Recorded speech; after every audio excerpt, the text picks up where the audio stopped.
Dear students, welcome to our YouTube channel nursing with Sadaf Ikram. तो आज हम डिस्कस करेंगे हेल्थ असेसमेंट का unit 6 cardiovascular system. First of all anatomy of the heart देखते हैं कि आपकी एनाटॉमी क्या कहती है।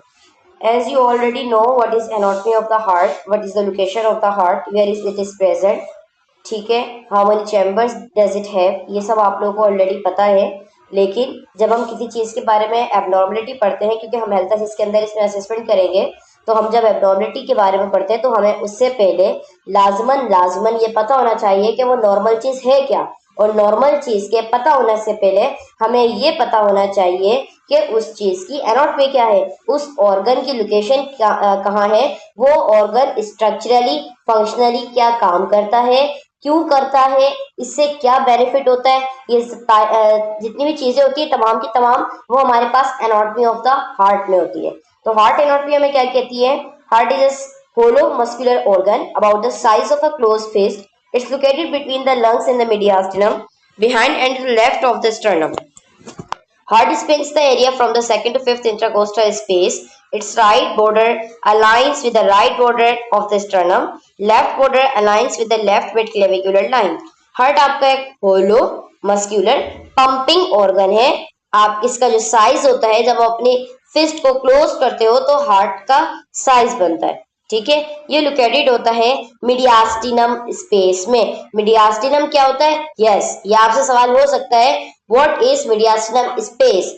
The space between two lungs is called mediastinum. दोनों लंग्स के दरमियान जो स्पेस होती है, दोनों लंग्स को जो बीच से सेपरेट करती है, दोनों लंग्स को जो राइट अलग और लेफ्ट अलग डिवाइड करती है, वहां जो जगह होती है थोरेसिक कैविटी जिसको हम कहते हैं, उसको मीडियास्टिनम कहा जाता है। वहां पर हमारा हार्ट प्रेजेंट होता है, जिसका जो राइट बॉर्डर होता है वो राइट स्टर्नम की तरफ होता है, लेफ्ट बॉर्डर उसका लेफ्ट मिड क्लेविकुलर लाइन की तरफ होता है। इससे पहले आपको ये भी पता होना चाहिए कि आपकी मिड लाइन कौन सी है, क्लियर, आपकी लेटरल लाइन कौन सी है, आपकी एक्सिलरी लाइन कौन सी है, मिड एक्सिलरी लाइन कौन सी है, मिड क्लेविकल लाइन कौन सी है, क्लियर, ओके। लेयर्स की अगर हम बात करें तो लेयर्स कितनी होती है हार्ट की? 3 लेयर्स होती हैं। Pericardium, layers of the heart. Pericardium क्या है? Pericardium is thin sac with an inner or visceral layer that forms the epicardium and outer layer. Parietal layer that protect the heart. The space between two layers, the pericardial space, contains 10 to 20 ml of serous fluid which lubricates and cushions the surface of the heart, prevent friction between the layers as the heart pumps. Pericardium क्या है? Outer layer होती है जो कि thin sac की होती है। आपको थिन सैक नजर भी आ रहा होगा, clear.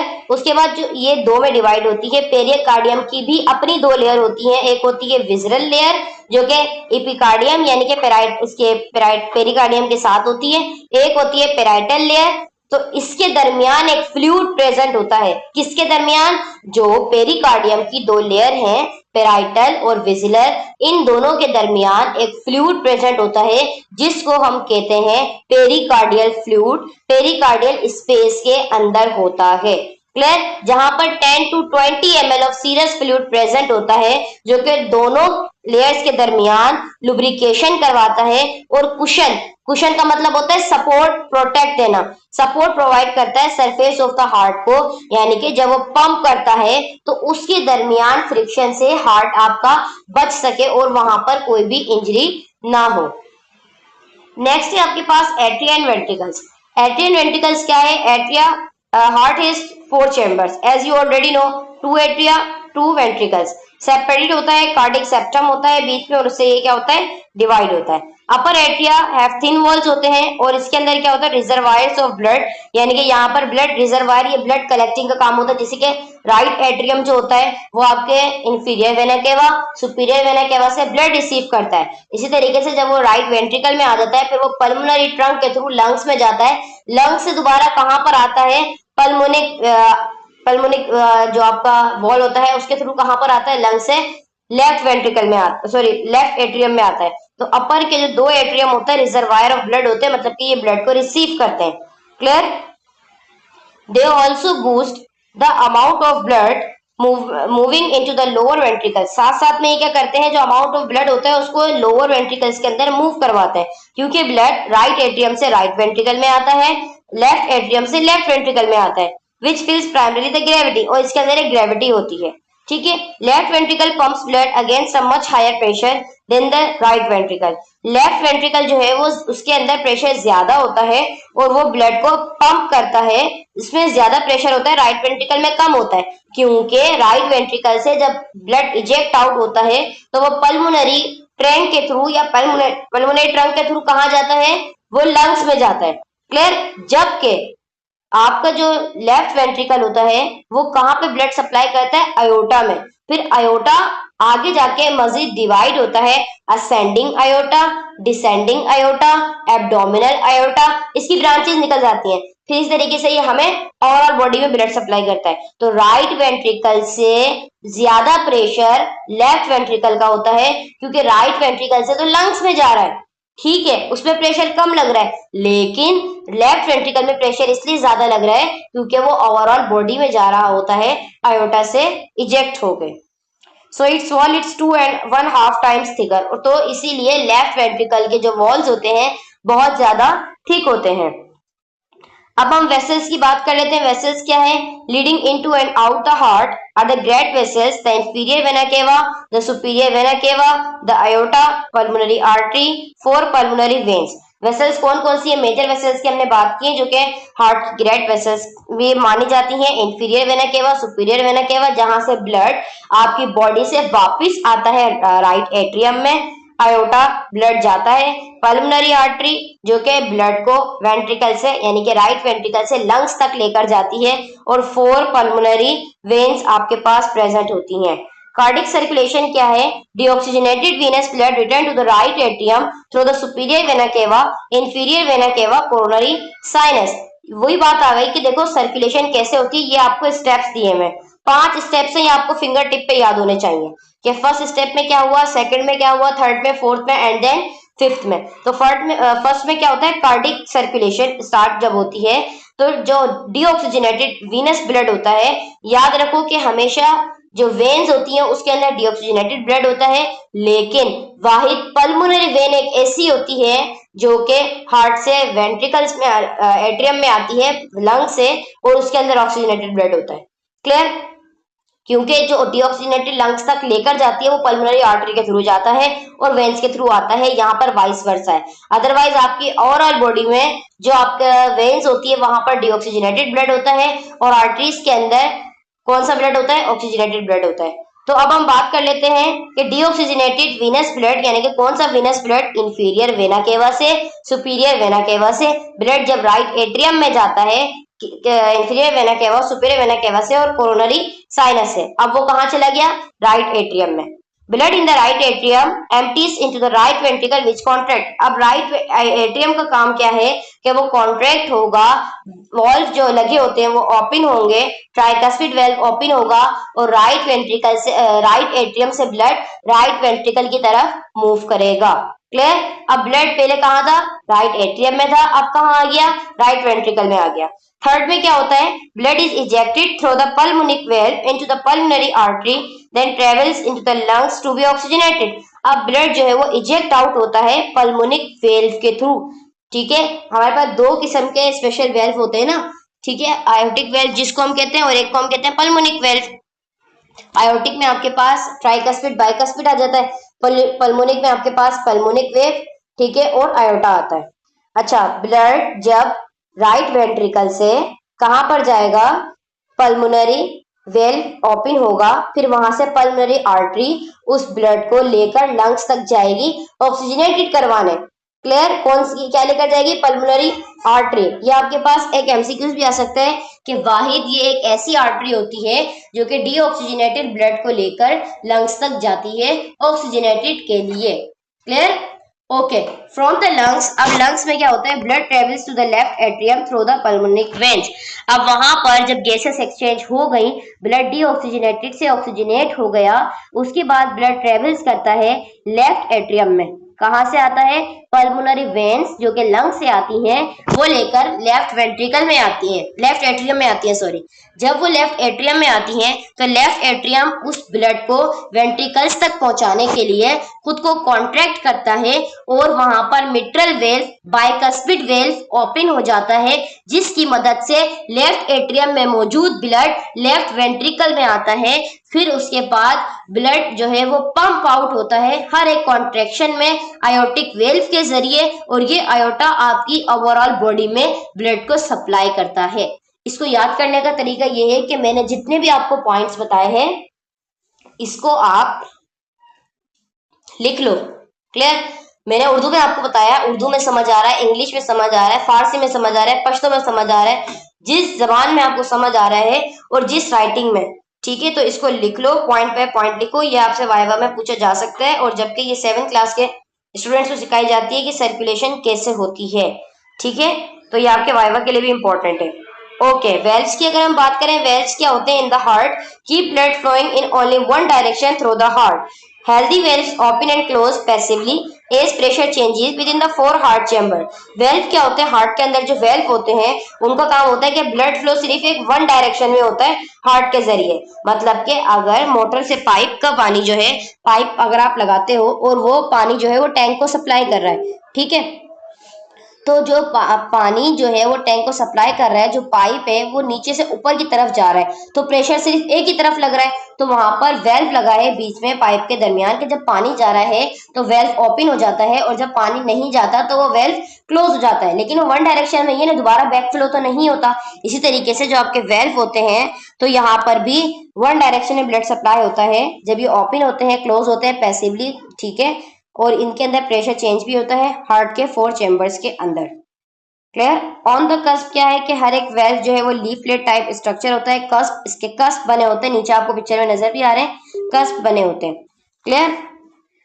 To the heart wall by cords of fibrous tissue से मिलके बने होते हैं, और ये जो कॉर्ड्स होते हैं इसको हम कॉर्डाइट टेंडिनाई भी कहते हैं, जो कि पेपिलरी मसल्स के जरिए कंट्रोल किए जाते हैं। ये वेल्व जब कस्प, जब यानी कि जब ये कस्प होते हैं तो ये टाइटली क्लोजर हो जाती है इनकी, जब ब्लड सप्लाई नहीं होता। जैसे राइट एट्रियम से जब राइट वेंट्रिकल में आ जाता है तो ब्लड जो है दोबारा राइट वेंट्रिकल से एट्रियम में तो नहीं जा सकता, तो वो कस्प क्या होता है, बंद हो जाता है, और वो वेट करता है कि वहां पर दूसरा ब्लड आना चाहिए दूसरी कॉन्ट्रैक्शन के दरमियान। तो मिट्रल वेल्व के भी दो, मिट्रल के दो वेल्व होते हैं हमारे पास, सेमिलुनल वेल्व होता है, और सेमिलुनर वेल्व के हमारे पास 3 कस्प होते हैं। ट्राइकस्पिड के भी 3 कस्प होते हैं, ठीक है। मिट्रल के हमारे पास 2 होते हैं, और सेमिलुनर वेल्व है हमारे पास, उसके 3 कस्प होते हैं। ये इसका एंटीरियर साइड है। पल्मोनिक वेल्व आपको नजर आ रहा है, लेटरल, एंटीरियर एंड पोस्टीरियर, ठीक है। Left coronary artery, left ventricle, ये पिक्चर आपको सही से समझ भी आ रही होगी। Physiology of the heart, anatomy हम देख चुके हैं, अब हम देखेंगे फिजियोलॉजी क्या कहती है। फिजियोलॉजी ऑफ द हार्ट क्या है? Contractions of the heart occurs in a rhythm called the cardiac cycle. जब हार्ट की कॉन्ट्रैक्शन होती है तो वो एक रिदम में होती है, और उसको हम कार्डिक साइकिल कहते हैं, जो कि 0.8 सेकेंड्स में होती है। इसको रेगुलेट कौन करता है? ये इम्पल्सेस जो है जनरेट होती हैं, जो कि स्टार्ट होती हैं आपके cyano atrial node, SA node से। क्लियर? ऐसे नोड से ये इम्पल्सेस जनरेट होती है, तो यहाँ पर आपका कंडक्शन सिस्टम स्टार्ट होता है।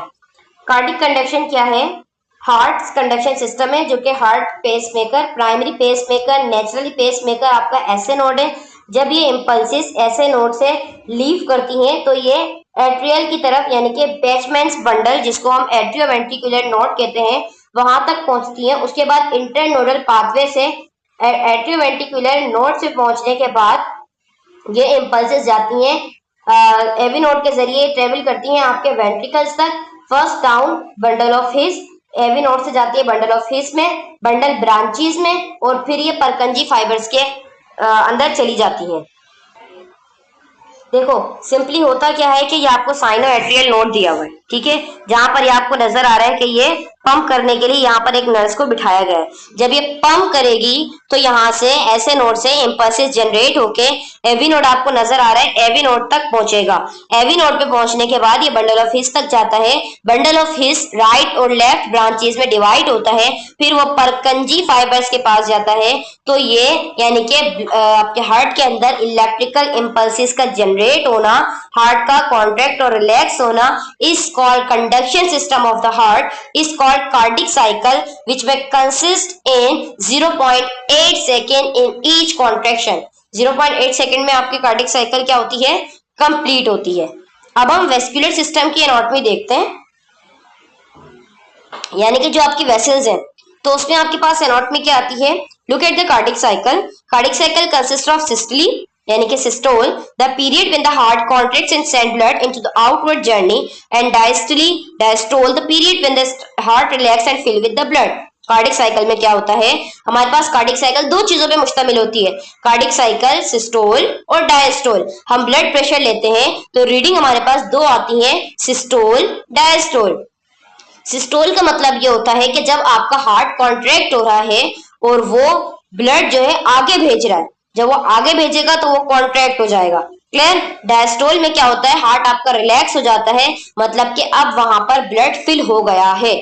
ठीक है, तो वेस्कुलर सिस्टम आपका क्या करता है, ऑक्सीजन को डिलीवर करता है, न्यूट्रिएंट्स को और अदर सब्सटेंसेस को आपके बॉडी सेल्स तक, और जितना भी वेस्ट प्रोडक्ट होता है आपके सेलुलर मेटाबॉलिज्म से उसको रिमूव करता है। पेरिफेरल वेस्कुलर सिस्टम आपका कंसिस्ट होता है एक नेटवर्क पे तकरीबन 60,000 miles of arteries, arterioles, capillaries, venules, veins constantly field होती हैं तकरीबन 5 लीटर ऑफ ब्लड से। जब ये सर्कुलेशन करता है every functioning cell in the body, यानी कि जब आपका हार्ट कॉन्ट्रैक्ट और रिलैक्स होता है, कार्डिक साइकिल होती है, ब्लड इजेक्ट आउट हो जाता है, तो arteries, arterioles, capillaries, venules, veins, तमाम की तमाम चीजें 5 लीटर ऑफ ब्लड जो है हर एक कॉन्ट्रैक्शन में जब निकलता है तो ये ब्लड सप्लाई इन तमाम जगहों पर चला जाता है। अच्छा, आर्टरीज क्या है, आर्टरीज क्या करती हैं, ब्लड को अवे द हार्ट, हार्ट से दूर लेकर जाती हैं। ठीक है, nearly all arteries can oxygen rich blood from the heart through out the rest of the body. जो इसके करीब जितनी भी आर्टरीज होती हैं उनके पास ऑक्सीजन रिच ब्लड ज्यादा होता है, मतलब उनके पास क्या होता है, ऑक्सीजन ब्लड रिच ब्लड ज्यादा होता है। और ये जो है एक्सेप्शन होती है, सिर्फ एक एक्सेप्शन होती है पल्मोनरी आर्टरी, जो कि ऑक्सीजन डेप्लेटेड ब्लड यानी कि डीऑक्सीजनेटेड ब्लड को राइट वेंट्रिकल से लंग्स तक लेकर जाती है। बाकी तमाम आर्टरीज के अंदर ओवरऑल बॉडी में हेड टू टो आपके पास ऑक्सीजनेटेड ब्लड ही मौजूद होगा। आर्टरीज जो है वो थिक वॉल्ड होती है क्योंकि ये ब्लड को ट्रांसपोर्ट करती हैं, एक हाई प्रेशर होता है। जब हम एबीजीज लेते हैं ना तो इसीलिए आर्टरीज से लिया जाता है क्योंकि यहाँ पर ब्लड का जो प्रेशर होता है बहुत ज्यादा हाई होता है। कैपिलरीज की अगर बात करें तो एक्सचेंज ऑफ फ्लूइड, कैपिलरीज के अंदर फ्लूइड का एक्सचेंज होना, न्यूट्रिएंट्स का और मेटाबॉलिक वेस्ट का सेल्स और ब्लड के दरमियान, वो कहाँ होता है, कैपिलरीज में होता है। इनमें जब एक्सचेंजिंग होती है, क्योंकि कैपिलरीज जो है वो थिन वॉल्ड की होती हैं और हाईली परमेबल होती हैं, तो आर्टियोल्स जो कंस्ट्रिक्ट और डायलेट होते हैं ताकि जो ब्लड फ्लो होता है कैपिलरीज के अंदर उसको कंट्रोल कर सकें।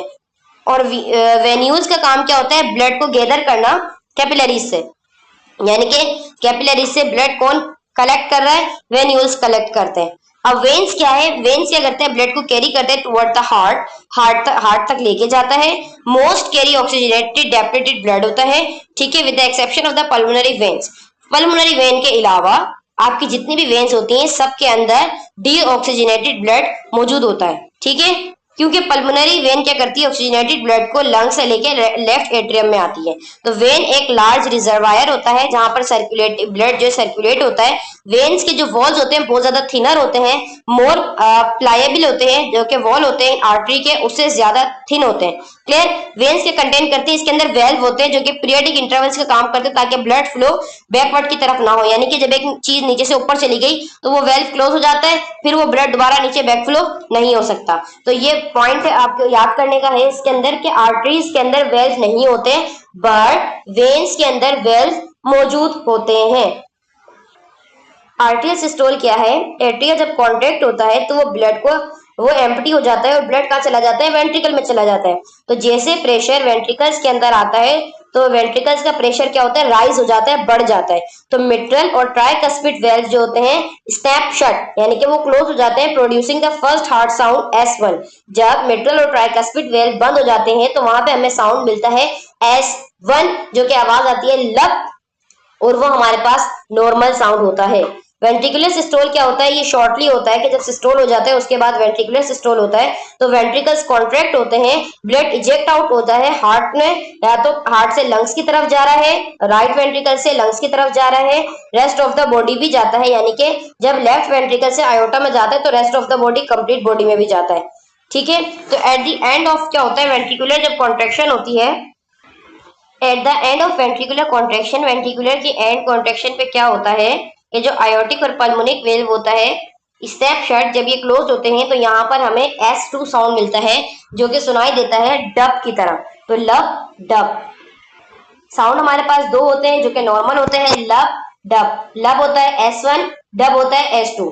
याद करने वाली चीज यहाँ पर है कि S1 कब होता है और S2 कब होता है। डायस्टोल क्या है कि एट्रिया और वेंट्रिकल जब रिलैक्स हो जाते हैं और यहाँ पर हर चैम्बर के अंदर ब्लड जो है वो फिल हो जाता है, वो होता है diastole.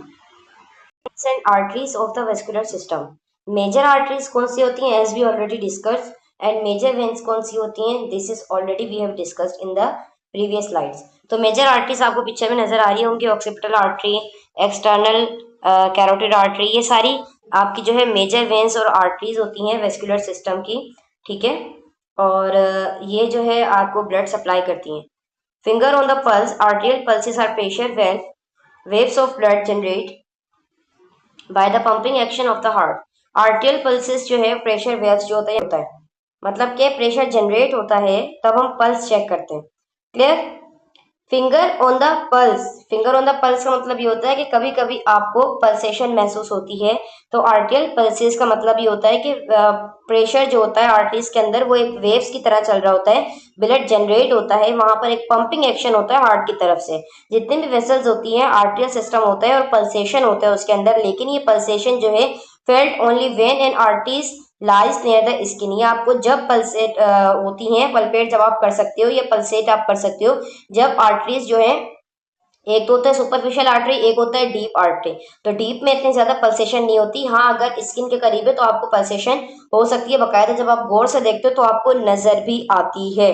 You can palpate for these peripheral pulses, कौन कौन सी पल्सेस को आप पल्पेट कर सकते हो, yes temporal, carotid, brachial, radial, ulnar, femoral, popliteal, posterior tibial and dorsalis pedis. ये 9 आर्टरीज के नाम आपको याद होने चाहिए जिससे हम क्या करते हैं, पल्स चेक कर सकते हैं।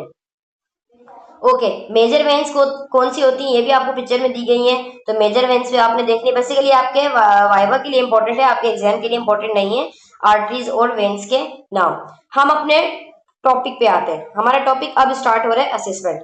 ठीक है, हमने स्ट्रक्चरली, फंक्शनली, एनाटॉमिकली, फिजियोलॉजिकली और सब कुछ हमने देख लिया, लोकेशन देख ली, काम देख लिया।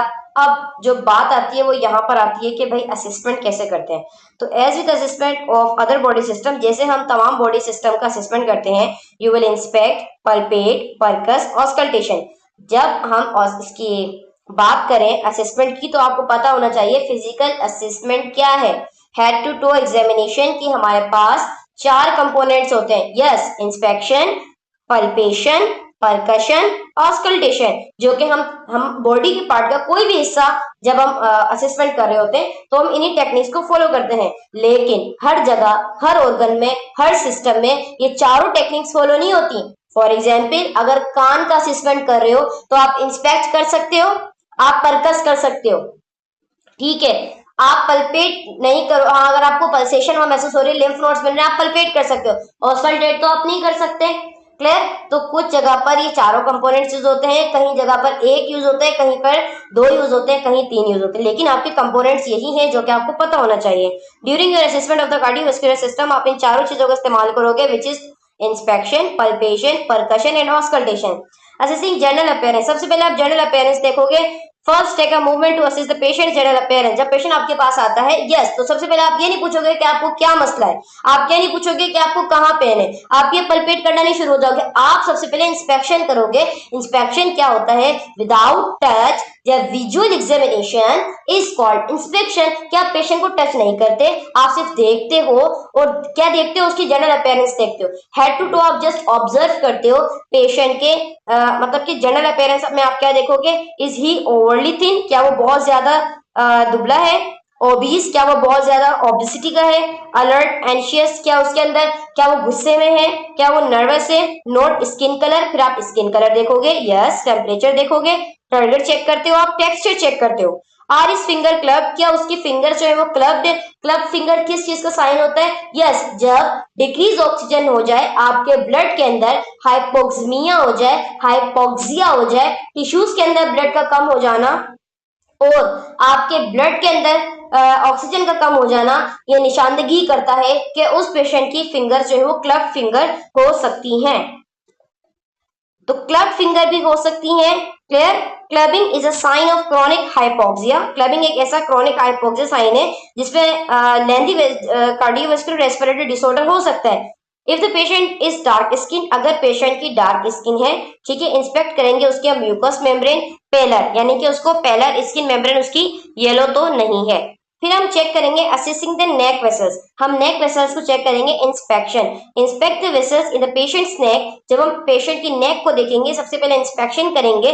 Carotid artery should appear to have a brisk, carotid artery आपको नजर आ रही है, कुछ लोगों की नजर आती है, कुछ लोगों की नजर नहीं आती। लोकलाइज पल्सेशन, वहां पर पल्सेशन भी होती है। फिर होती है इंटरनल जुगुलर वेन, वो सॉफ्ट होती है, अनड्यूलेटिंग पल्सेशन होती है, मतलब वहां पे पल्सेशन कम होती है, और बिल्कुल कैरोटिड के साथ ही जुगुलर वेन प्रेजेंट होती है। Unlike the pulsation of the carotid artery, pulsation of the internal jugular vein changes in response to position and breathing. हाँ, जब आप चेक करोगे तो आपको वहां पर चेंजेस मिल सकती हैं। फॉर एग्जाम्पल, जब पेशेंट सुपाइन पोजिशन में है, जब पेशेंट प्रोन पोजिशन में है, जब पेशेंट डैंगलिंग पोजीशन में है। डैंगलिंग पोजीशन कौन सी होती है, जब आप चेयर पे बैठते हो ना, जो आपकी कॉलेज में, वो आपकी डैंगलिंग पोजीशन होती है। जब पेशेंट लेटरल पोजीशन में है तो जाहिर सी बात है उसका प्रेशर चेंज हो जाता है, ब्लड प्रेशर भी चेंज हो जाता है। जब ब्लड प्रेशर चेंज होता है पोजीशन के हिसाब से, उसको हम कहते हैं ऑर्थोस्टैटिक हाइपोटेंशन। ठीक है, तो इसी तरीके से आपके जो पल्सेशन होती है उसमें भी क्या होता है, चेंजेस आती हैं। The vein normally protrudes when the patient is lying down, जब पेशेंट लाइंग डाउन होता है, and lies flat when he stand, यानी कि समटाइम आपने अपने घरों में भी देखा होगा कि बच्चे क्या होते हैं या बड़े अक्सर सो रहे होते हैं, तो उनकी जो गर्दन पे जो वेन होती है, जो नेक पे जो वेन होती है, वो अक्सर नजर आ रही होती है। समटाइम वो हमें पल्सेशन भी डीप, अगर हम गौर से देखें, इंस्पेक्ट करें, तो हमें बकायदा नजर आती है कि ये पल्सेट कर रही है। क्लियर। और जब पेशेंट स्टैंडिंग पोजीशन में होता है तब वो अक्सर नजर नहीं आती, लेकिन जब लाइंग पोजीशन में होता है, लेटा हुआ होता है, तब अक्सर नजर आती है। अब आप इवेलुएट किस तरह करोगे जुगुलर वेन डिस्टेंशन को, with the patient in supine position, कि जब पेशेंट सुपाइन पोजीशन में हो, position him so that you can visualise jugular vein pulsation reflected from the right atrium. तो आप पोजीशन दोगे उसको ताकि आप जुगुलर वेन को विजुअलाइज कर सको। ठीक है, जो भी पल्सेशन हो रही राइट एट्रियम से, जो उसको पल्सेशन मिल रही है, जो उसको प्रेशर मिल रहा है ब्लड का, आप उसको असिस्ट करने के लिए पेशेंट को पोजीशन दोगे। सबसे पहले elevate the head of the bed 30 to 45 degree, अगर वो बेड पे लेटा है तो उसका बेड जो है आपने उठाना है, तकरीबन 30 to 45 डिग्री आपने एलिवेट करना है।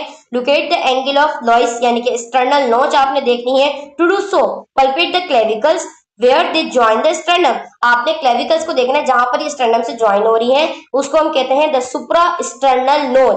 फिर आपने क्या करना है, place your first two fingers on the suprasternal notch, आपकी जो पहली दो उंगलियां होती हैं, इंडेक्स फिंगर और मिडिल फिंगर, उन दोनों को आपने स्टर्नम पे रखना है। Until you feel a bony protuberance, जब तक आपको बोनी प्रोट्यूबरेंस उभराव वहां पर नजर फील ना हो। Sorry, this is the angle of लॉइस, ये एंगल ऑफ लॉइस कहलाता है, मतलब यहाँ पर आपका एंगल बन रहा है जहां आपकी जुगुलर वेन जो है वो आके क्लेविकल के साथ अटैच हो रही है, और यहाँ पर क्या बन रहा है, सुप्रा क्लेविकुलर नोच बन रहा है।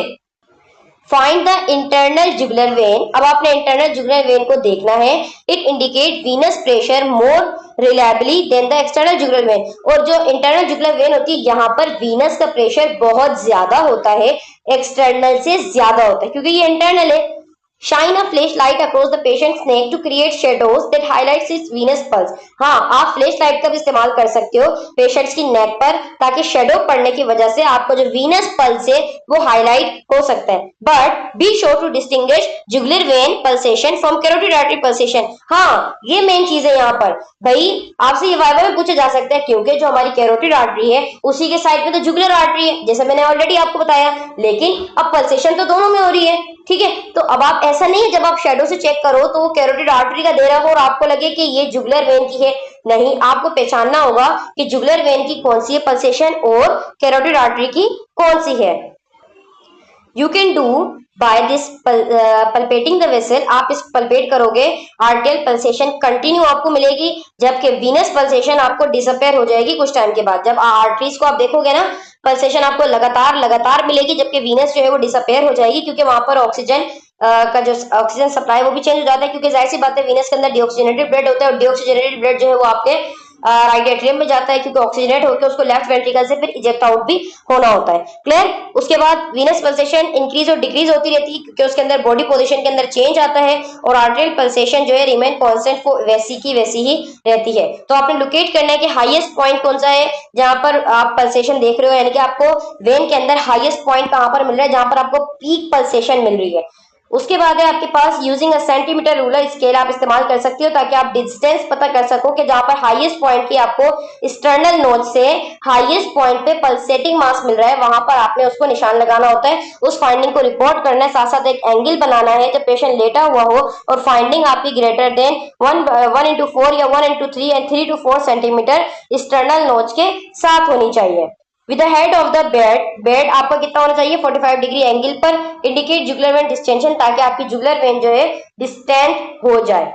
पल्पेशन में क्या करते हैं, जब आप पल्पेट करोगे कैरोटिड आर्टरी को, तो लाइटली आपने अपनी फिंगर्स को जो है मीडियल टू द ट्रेकिया की तरफ रखना है, below the angle of the jaw, जहां पे आपका जॉ का एंगल बन रहा है वहां पे रखना है. तो पल्स आपको जो है रेगुलर सुनाई देगी, रिदम भी उसका इक्वल ही होगा right and left carotid arteries का. You shouldn't able to detect any palpable vibration. यहाँ पर आपको कोई भी पल्पेबल वाइब्रेशन नहीं मिलेंगी, जिसको हम थ्रिल्स कहते हैं. ये आपका एमसीक्यूज है.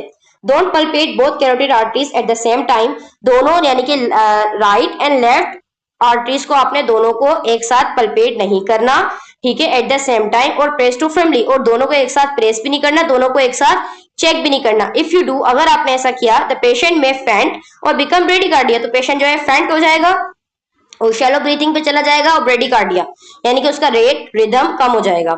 ऑस्कल्टेशन की बात करें तो normally you hear no muscular sounds. Normally आपके पास कोई वेस्कुलर साउंड नहीं होगा over the carotid arteries upon auscultation.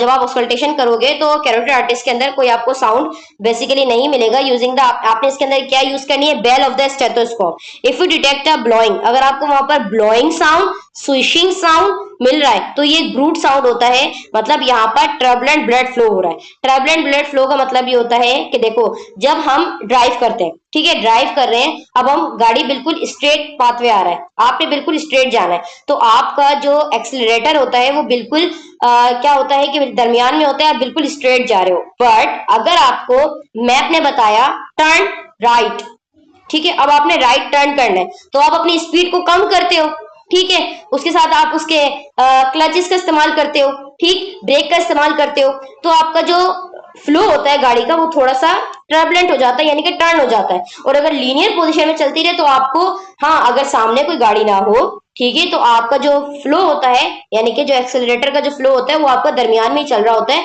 ना ज्यादा हाई होता है ना ज्यादा कम होता है, ठीक है. लेकिन अगर ट्रैफिक ज्यादा हो तो वो आप रुक रुक के फिर अपनी गाड़ी को आगे बढ़ाते हो. तो इसी तरीके से यहाँ पर भी वही चीज है कि अगर टर्बुलेंट ब्लड फ्लो होगा तो आपको स्विशिंग और ब्लोइंग साउंड आ सकता है, जो कि ब्रूट्स बताता है. और अगर याद रखें, जब लीनियर ब्लड फ्लो होता है तो उसमें कोई साउंड नहीं आता. लीनियर का मतलब होता है आपकी गाड़ी बिल्कुल स्ट्रेट जा रही है, कोई ट्रैफिक नहीं है, कोई टर्न नहीं है. क्लियर. हाईवे पे आप बिल्कुल स्ट्रेट जा रहे हो, कोई आपको रोक नहीं सकता, कोई आप टर्न नहीं लोगे वहां पर, ना ही आप उसको स्टॉप कर सकते हो, ना ही आपकी. अच्छा, आपने ये भी नोट किया होगा कि जब ड्राइव करते हैं, जब आप स्ट्रेट जाते हो तो गाड़ी की एक आवाज, बकायदा साउंड प्रोड्यूस होता है कि आपकी गाड़ी बिल्कुल स्ट्रेट जा रही है. लेकिन जब अब बात आ जाती है टर्न करने की, टर्न करने के साथ जब आप अपने ब्रेक को प्रेस करके, क्लचेस को प्रेस करके जब आप एक्सीलरेटर को डाउन करते हो, तो आपकी गाड़ी का साउंड भी चेंज हो जाता है, जो कि आपको ये सीधी एग्जांपल देता है कि जब आपका ब्लड फ्लो टर्बुलेंट हो जाएगा तो आपके ब्लड फ्लो से आवाज आएगी और वो आवाज होती है स्विशिंग और ब्लोइंग साउंड्स की। तो ब्रूट जो है अकर्स कब होगा? पेशेंट जब एट्रियोस्क्लेरोटिक प्लेक फॉर्मेशन, अगर हाँ यहाँ पर प्लेक फॉर्मेशन होगी, अगर कोई ऑब्स्ट्रक्शन होगी तो जाहिर सी बात है यहाँ पर कोई ना कोई साउंड आपको मिलेगा, ब्रूट साउंड आपको मिलेगा, ठीक है। और अगर ट्रैफिक में आप जा रहे हो, गाड़ी आपकी रुक रही है, फिर थोड़ा दूर चलती है, ट्रैफिक की वजह से रोक देते हो, तो एक्सीलरेटर की आवाज कैसी होती है? थोड़ा आगे जाके फिर कम हो जाती है, थोड़ा जाती है फिर कम हो जाती है। तो इसका मकसद ये है कि भाई ट्रैफिक है, ट्रैफिक क्या है? अब आपके आर्टरीज के अंदर एथेरोस्क्लेरोसिस से वो नैरो हो गए, स्टेनोसिस हो गई, ब्लड फ्लो कम है। एक तो टर्बुलेंट ब्लड फ्लो, ठीक है, एक तो आपने गाड़ी से टर्न भी लेना है, ऊपर से जब आप टर्न ले रहे हो तो आपको ट्रैफिक भी मिल रहा है, तो ना आप ठीक तरीके से टर्न हो सकते हैं, ना ही आप एक्सीलरेटर को फुल करके आगे जा सकते हो। क्लियर? तो ये था आपका ऑस्कल्टेशन। अब कैरोटिड आर्टरी को किस तरीके से ऑस्कल्टेट करेंगे? लाइटली आपने जो बेल होती है स्टेथोस्कोप की वो कैरोटिड आर्टरी पे रखनी है। फर्स्ट ऑन वन साइड, सबसे पहले आप वन साइड पे चेक करते हो ट्रेकिया के, उसके बाद आप दूसरी साइड पे चेक करते हो as you already shown in the picture, जैसे आपको नजर आ रहा है। फिर आपने पेशेंट से कहना है कि वो अपने सांस को रोके, ठीक है। अगर आप ऑस्कल्टेट कर रहे हो आर्टरी को तो आपने सांस को मतलब क्या होल्ड करवाना होता है। Doing so will help eliminate respiratory sound, ताकि आपको जो रेस्पिरेटरी साउंड है वो आपके स्टेट में ना आए। अगर पेशेंट साथ साथ साउंड लेता रहेगा, यानी कि सांस लेता रहेगा, तो आपको साउंड कौन सा आएगा? रेस्पिरेटरी साउंड वहां पर मिलेगा, ठीक है, जो कि इंटरफेयर कर सकता है आपकी फाइंडिंग्स के साथ। अभी देखो स्टर्नोमेस्टोइड मसल्स कहाँ होते हैं, कॉमन कैरोटिड आर्टरी कहाँ होती है, external jugular when, internal jugular when, highest level of visible pulsation किस पॉइंट पर होती है ये आपको नजर आ रहा है, ठीक है। जुगुलर वेन डिस्टेंशन और एंगल ऑफ द लॉइस यानी कि स्टर्नल नोच कहाँ बनती है? जहां पर आपकी जुगुलर वेन आके स्टर्नम के साथ अटैच होती है, वो कहलाती है आपकी sternal notch, angle of the Louis. Assessing the heart, अब हमने असिस करना होता है हार्ट को, ये हार्ट के फंक्शन को, तो वही हम यहाँ पर फिजिकल एग्जामिनेशन करेंगे, वही 4 टेक्निक का इस्तेमाल करेंगे जो हमने डिस्कस किया था, inspection, palpation, percussion and auscultation. तो इंस्पेक्शन में क्या होगा? Inspect the chest, note landmarks you can use to describe your findings as well as structure underlying the chest wall. आपने चेस्ट को इंस्पेक्ट करना है, यहाँ पर आपके पास कुछ लैंडमार्क्स होते हैं जिसको आप, जहां पर आप अपनी फाइंडिंग्स को डिस्क्राइब करते हो, ठीक है। वहां पर आप पल्सेशन देखते हो, सिमेट्री ऑफ मूवमेंट देखते हो कि जब पेशेंट ब्रीथ कर रहा है, जब पेशेंट सांस ले रहा है, इंस्पायरेशन और एक्सपायरेशन का प्रोसेस हो रहा है, तो उसके चेस्ट की मूवमेंट किस तरीके से हो रही है। जब हम इंस्पायर करते हैं तो डायफ्राम जो है वो हमारा डाउन साइड चला जाता है और रिब्स हमारी अपवर्ड हो जाती हैं। जब हम एक्सपायर करते हैं तो हमारा डायफ्राम अप हो जाता है और रिब्स हमारी रिलैक्स हो जाती हैं, ठीक है। तो ये नॉर्मल प्रोसेस होता है। अच्छा, strong outward thrust of the chest wall that occurring systole, वही बात आ गई कि यहाँ पर आपने उसके रिटेक्शन चेक करने हैं। सिस्टोल यानी कि जब वो कॉन्ट्रैक्ट, अब कॉन्ट्रैक्ट कैसे कि जब इंस्पायर कर रहा है तो आपके डायफ्राम के मसल्स कॉन्ट्रैक्ट होते हैं, ठीक है। इसी तरीके से आपके जो दूसरे मसल्स होते हैं, एक्सेसरी मसल्स होते हैं जो कि रेस्पिरेशन में हेल्प करवाते हैं, कौन से कॉन्ट्रैक्ट होते हैं, कौन से रिलैक्स होते हैं, तो हमने उसकी पोजीशन देखनी होती है। आप लोकेशन देखोगे एपिकल इम्पल्स की, ठीक है, एपिकल इम्पल्स आप चेक करोगे। ऑल्सो यूजुअली आपका जो पॉइंट होगा वो maximal impulse should be located in the 5th intercostal space और just medial to the left mid clavicular line. Apical impulse या जिसको हम एपिकल पल्स कहते हैं, ठीक है, ये आपको कहाँ मिलेगी? ये आपको 5th इंटरकोस्टल स्पेस पर मिलेगी या फिर लेफ्ट मिड क्लेविकुलर लाइन पर मिलेगी। आप इसको इजीली नोटिस कर सकते हो बच्चों में, ठीक है, जिनको चेस्ट वॉल, आप जो है बच्चों को अगर देखोगे तो आप इन्फेंट्स में या बेबीज की अगर बात करें तो उसमें आप इजीली इसको नोटिस कर सकते हो। To find the apical impulse in women with large breast, displace the breast during the examination. अगर वुमेन्स में अगर हम बात करें तो ब्रेस्ट को आपने डिस्प्लेस करना होता है एग्जामिनेशन के दौरान, ठीक है, उसके बाद आप एपिकल पल्स को चेक कर सकते हो। ओके, कार्डियोवैस्कुलर लैंडमार्क्स आपको एंटीरियर और लेटरल साइड पर नजर आ रहे हैं। तो लैंडमार्क्स हमारे पास कौन से होते हैं? पिक्चर में आपको मेंशन किया हुआ है, सर्कल बने हुए हैं, aortic area, pulmonic area, tricuspid area and mitral area. ये आपके क्या है? ये आपके लैंडमार्क्स है। क्लियर? इनसे आप अपनी फाइंडिंग्स को देखते हो और लैंडमार्क्स लाइंस जो होती हैं आपके पास, एक्सिलरी लाइन एंटीरियर साइड पर जो कि आपको पर्पल से शो करवाई है, एक्सिलरी लाइन आपके पोस्टीरियर साइड पर, मिड एक्सिलरी लाइन सेंटर वाली, मिड क्लेविकुलर लाइन ये आपकी जो ग्रीन वाली लाइन नजर आ रही है left side of the picture, and mid sternal line जो बिल्कुल सेंटर में होती है। तो आप अपने लैंडमार्क से फाइंडिंग्स चेक करते हो पेशेंट के। Now come to the palpation. Palpation हम किस तरह करेंगे? जेंटली अपने पेशेंट को टच करना है, पल्पेट करना है, ऑब्स्क्यूर पल्सेशन और सिमिलर फाइंडिंग्स। यहाँ पर आपने कुछ पल्सेशन और सिमिलर फाइंडिंग्स देखनी है। आप सिस्टमेटिक पल्पेशन सीक्वेंस ही इस्तेमाल करोगे। सबसे पहले स्टेर्नोक्लेविकुलर और aortic pulmonic tricuspid and epigastric area को आप पल्पेट करोगे। फिर आप क्या करोगे, पल्पेटिंग द एपिकल इंपल्स। जब एपिकल इंपल्स की बात आती है जो कि फिफ्थ इंट्राकोस्टल स्पेस पर होती है in the left of the medial of the left mid clavicular line. जब आप एपिकल इंपल्स को फाइंड करोगे, use the bell of your hand. Bell का मतलब होता है ये जो आपका बॉल टाइप होता है ना, जिसको आप कहते हैं पाम्स, तो ये आपने इसका इस्तेमाल करना है। क्लियर। उसके बाद क्या करना है, देन योर फिंगर टिप्स, आपने फिंगर टिप्स देखोगे, पल्पेट करोगे ओवर द प्रीकॉर्डियम। यहाँ पर आप क्या नोट करोगे, थ्रिल्स नोट करोगे। थ्रिल्स का मतलब ये होता है कि अगर कोई ऑब्स्ट्रक्शन वगैरह आपको मिलती है वहां पर फाइन वाइब्रेशंस चेक करोगे। प्यूरिंग ऑफ अ कैट, वाइब्रेशन भी हो सकता है, जैसे ब्लड का फ्लो हो रहा है, पल्स का रिदम कैसा है, एपिकल पल्स का, जिस तरीके से हम radial, temporal, femoral, tibia, dorsal pedis, ये तमाम की तमाम पल्सेस को चेक करते हैं, तो इस तरीके से हम इम्पल्सिस पल्स को भी, एपिकल इम्पल्स को भी चेक कर सकते हैं। परकशन में आप क्या करोगे, परकस करते हो आप एंटीरियर एक्सिलरी लाइन से और कंटिन्यूअसली आप स्टर्नम की तरफ बढ़ते हो फिफ्थ इंटरकोस्टल स्पेस से, तो साउंड जो है वो चेंज होता है इसके अंदर, रीजनेंस से डलनेस की तरफ आता है। ठीक है। Over the left border of the heart, जो हार्ट का लेफ्ट बॉर्डर है वहां से आपको साउंड की चेंजेस मिलना स्टार्ट होती है। पहले साउंड मिलेगा आपको रीजनेंस, रीजनेंस से वो जब आप परकस करते रहोगे तो वो आपको डलनेस में चेंज हो जाएगा। नॉर्मली जो मिड क्लेविकुलर लाइन होती है यानी कि right border of the heart usually align होता है वहां पर स्टर्नम के साथ, तो उसको हम परकस नहीं कर सकते, कांट भी परकस। ठीक है। तो जो लेफ्ट साइड होता है हम वहां से परकशन स्टार्ट करते हैं, क्योंकि आपका हार्ट जो है वो 95% आपके लेफ्ट साइड पर है, 5% आपके राइट साइड पर है, इसलिए हम कहते हैं कि ये मीडियास्टिनम में है। कंप्लीटली हार्ट आपका लेफ्ट साइड पर नहीं होता। Clear.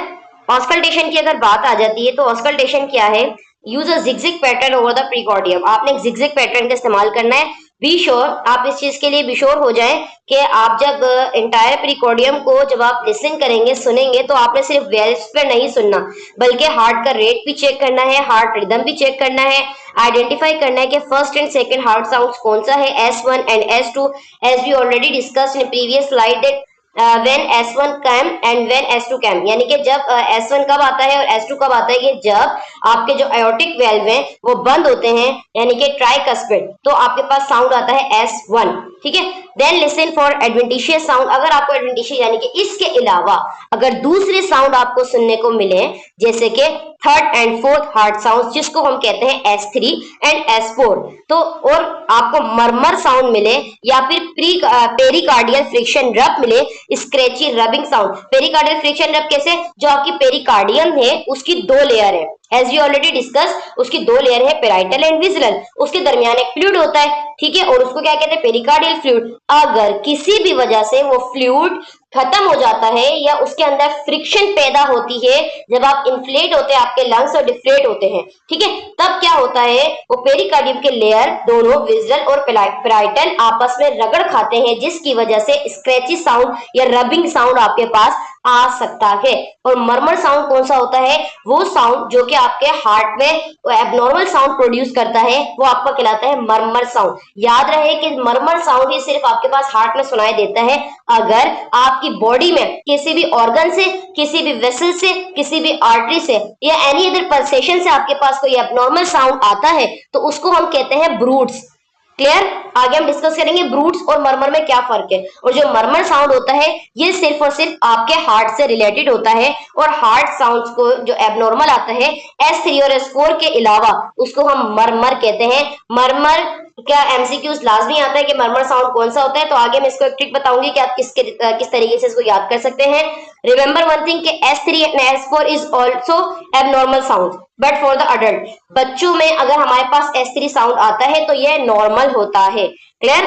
Positioning the patient for auscultation. अब जाहिर सी बात है जब आप पेशेंट को एग्जामिन कर रहे होते हो, inspection, palpation, percussion, auscultation, firstly you have to do position your patient. आप क्या करोगे, आप अपने पेशेंट को पोजिशन दोगे।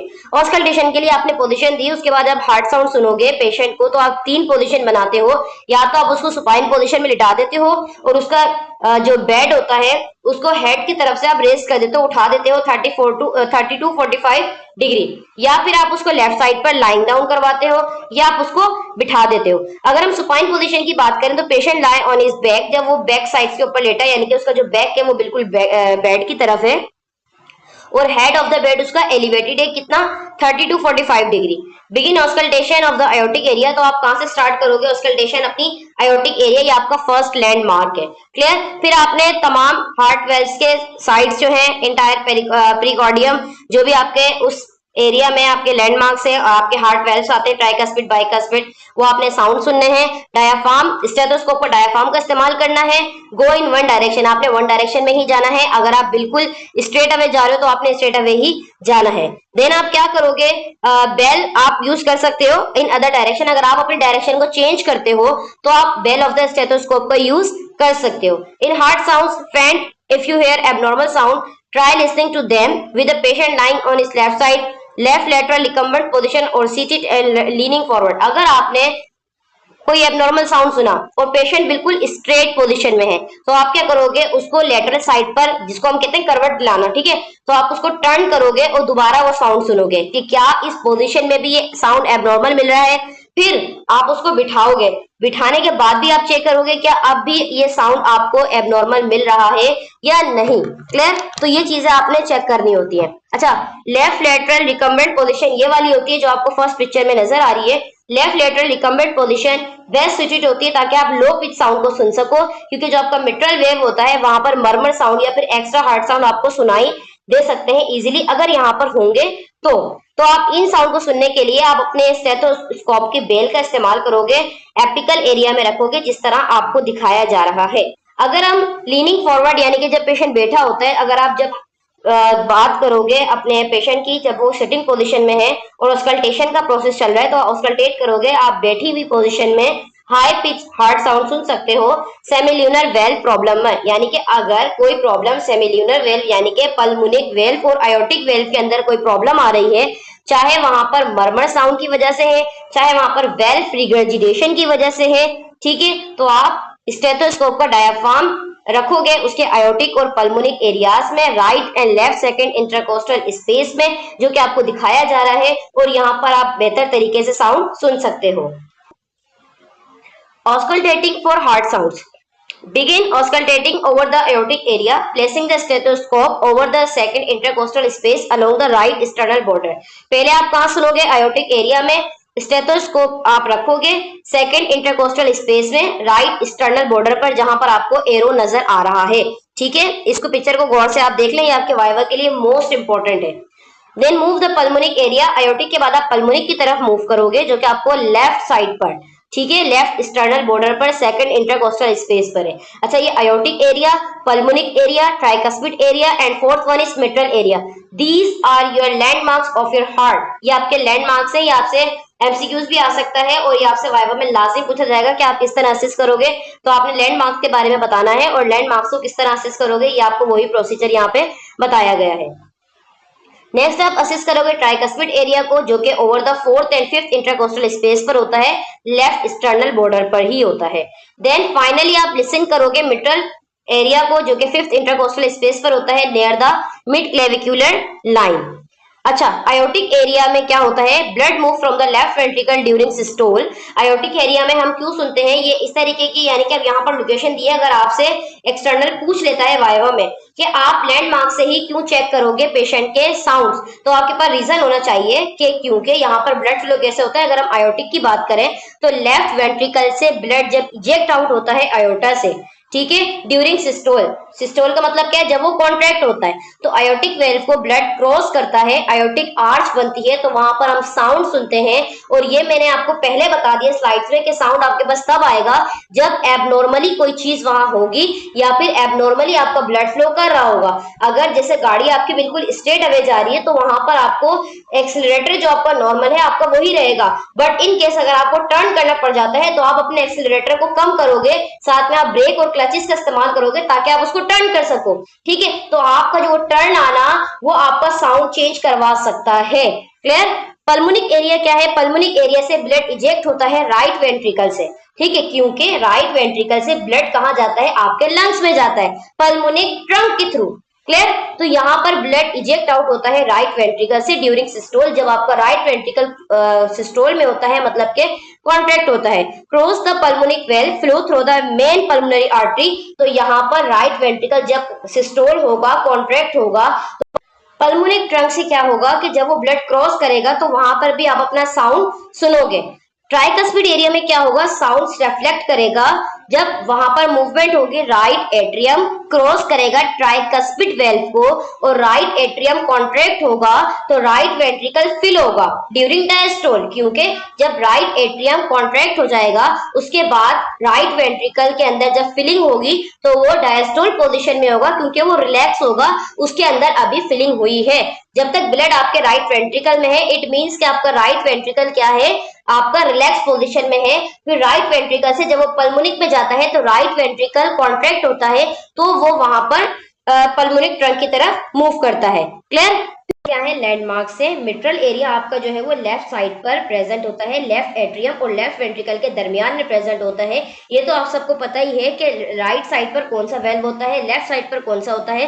जब राइट एट्रियम कॉन्ट्रैक्ट होगा तो राइट वेंट्रिकल रिलैक्स होगा तो एक वेल्व ओपन होता है जिसको हम कहते हैं ट्राइकस्पिड, जिसके 3 कस्प होते हैं। उसके नतीजे में क्या होता है, जब वो ओपन होता है तो ब्लड जो है वो राइट एट्रियम से राइट वेंट्रिकल में आ जाता है। इसी तरीके से जब हम मिट्रल की बात करते हैं तो लेफ्ट एट्रियम और लेफ्ट वेंट्रिकल के दरमियान बीच में एक वेल्व प्रेजेंट होता है, मिट्रल वेल्व जिसको हम कहते हैं, वो एपिकल एरिया भी कहलाता है और ये आपका 4th लैंडमार्क है जिसको आप मिट्रल एरिया कहते हो। मतलब कि जब लंग से ब्लड लेफ्ट एट्रियम में आ गया तो अब लेफ्ट वेंट्रिकल से, यानी कि बॉडी से सप्लाई तो होना ही है, तो अब लेफ्ट एट्रियम से जब लेफ्ट वेंट्रिकल में आएगा तो मिट्रल वेल्व ओपन हो जाएगा और उसके नतीजे में क्या होगा, लेफ्ट एट्रियम कॉन्ट्रैक्ट होगा, लेफ्ट वेंट्रिकल रिलैक्स होगा और ब्लड आ जाएगा। फिर क्या होगा कि जब लेफ्ट वेंट्रिकल कॉन्ट्रैक्ट होगा तो ब्लड जाएगा आयोटा में, आयोटा से फिर असेंडिंग आयोटा, डिसेंडिंग आयोटा और ओवरऑल बॉडी में ब्लड सप्लाई हो जाएगा। क्लियर? फिर हम चलते हैं हार्ट साउंड्स। अब हार्ट साउंड्स आपके पास क्या है, systole is the period of ventricular contraction. Systole एक ऐसा पीरियड होता है कि जिसके अंदर वेंट्रिकुलर की कॉन्ट्रैक्शन होती है, मतलब कि जो आपके वेंट्रिकल्स होते हैं वो कॉन्ट्रैक्ट होते हैं और एट्रियम आपके रिलैक्स होते हैं, क्योंकि वेंट्रिकल के अंदर प्रेशर ज्यादा हो जाता है, बढ़ जाता है, क्योंकि एट्रियम से कौन रिलैक्स करता है, वेंट्रिकल्स, और आपको जो लेफ्ट वेंट्रिकल है ये ज्यादा पावरफुल होता है। ठीक है, the mitral and tricuspid snap जो है वो क्लोज हो जाते हैं, साइनअप क्लोज हो जाते हैं। ये जो क्लोजर का प्रोसीजर होता है, ये फर्स्ट हार्ट साउंड आपके पास आता है S1। जब आपके पास मिट्रल और ट्राइकस्पिड वेल्व क्लोज होते हैं तो आपके पास साउंड आता है S1। फिर and of the ventricle contraction, जब वेंट्रिकुलर की कॉन्ट्रैक्शन होती है और आयोटिक और पल्मोनिक वेल्व जब शट होते हैं यानी कि क्लोज्ड होते हैं तो वहां पर S2 साउंड मिलता है। जब आप आइडेंटिफाई करोगे S1 और S2 साउंड को तो आप वहां पर मुख्तलिफ किस्म के एडवेंटिशियस साउंड भी सुनोगे, जैसे कि S3 third and S4 fourth heart sound, और आपको साथ में मरमर भी सुनाई देगा जो कि थोड़ी सी वाइब्रेटिंग और ब्लोइंग और रंबलिंग साउंड होगा। क्लियर? तो आपके पास ये साउंड यहाँ पर दिए गए हैं, सिर्फ आपने याद रखना है कि S1 कब होगा, कौन से वेल्व की क्लोजिंग पर होगा, और S2 कब होगा। ठीक है, to understand where extra heart sounds fall in the relaxation of systole, diastole and normal heart sounds, compare this illustration. आपने इस चीज को अंडरस्टैंड करना है कि कहां पर आपको एक्स्ट्रा साउंड मिल रहा है, कि जब आपका हार्ट रिलैक्स हो रहा है या वो कॉन्ट्रैक्ट हो रहा है तो नॉर्मल हार्ट साउंड से अलग। याद रखो कि जब तक आपको नॉर्मलिटी समझ नहीं आएगी तब तक आपको एबनॉर्मलिटी समझ में नहीं आएगी। तो नॉर्मल हार्ट साउंड पहले आपने सुनना है, जो कि आपके पास S1 और S2। S1 का नाम क्या होता है, लब, एंड S2 का क्या होता है, डब। आप कोई भी वीडियो इसमें चेक करो, देखोगे तो उसमें आपको लब डब आपको वहां पे साउंड मिलेगा, वो आपका नॉर्मल होता है। हाँ, इसके अलावा अगर आपको कोई musical, rambling, blowing, vibrating sound मिलता है तो वो आपको एबनॉर्मल में काउंट होगा। उसके फिर मुख्तलिफ किस्म के कैरेक्टरिस्टिक होते हैं।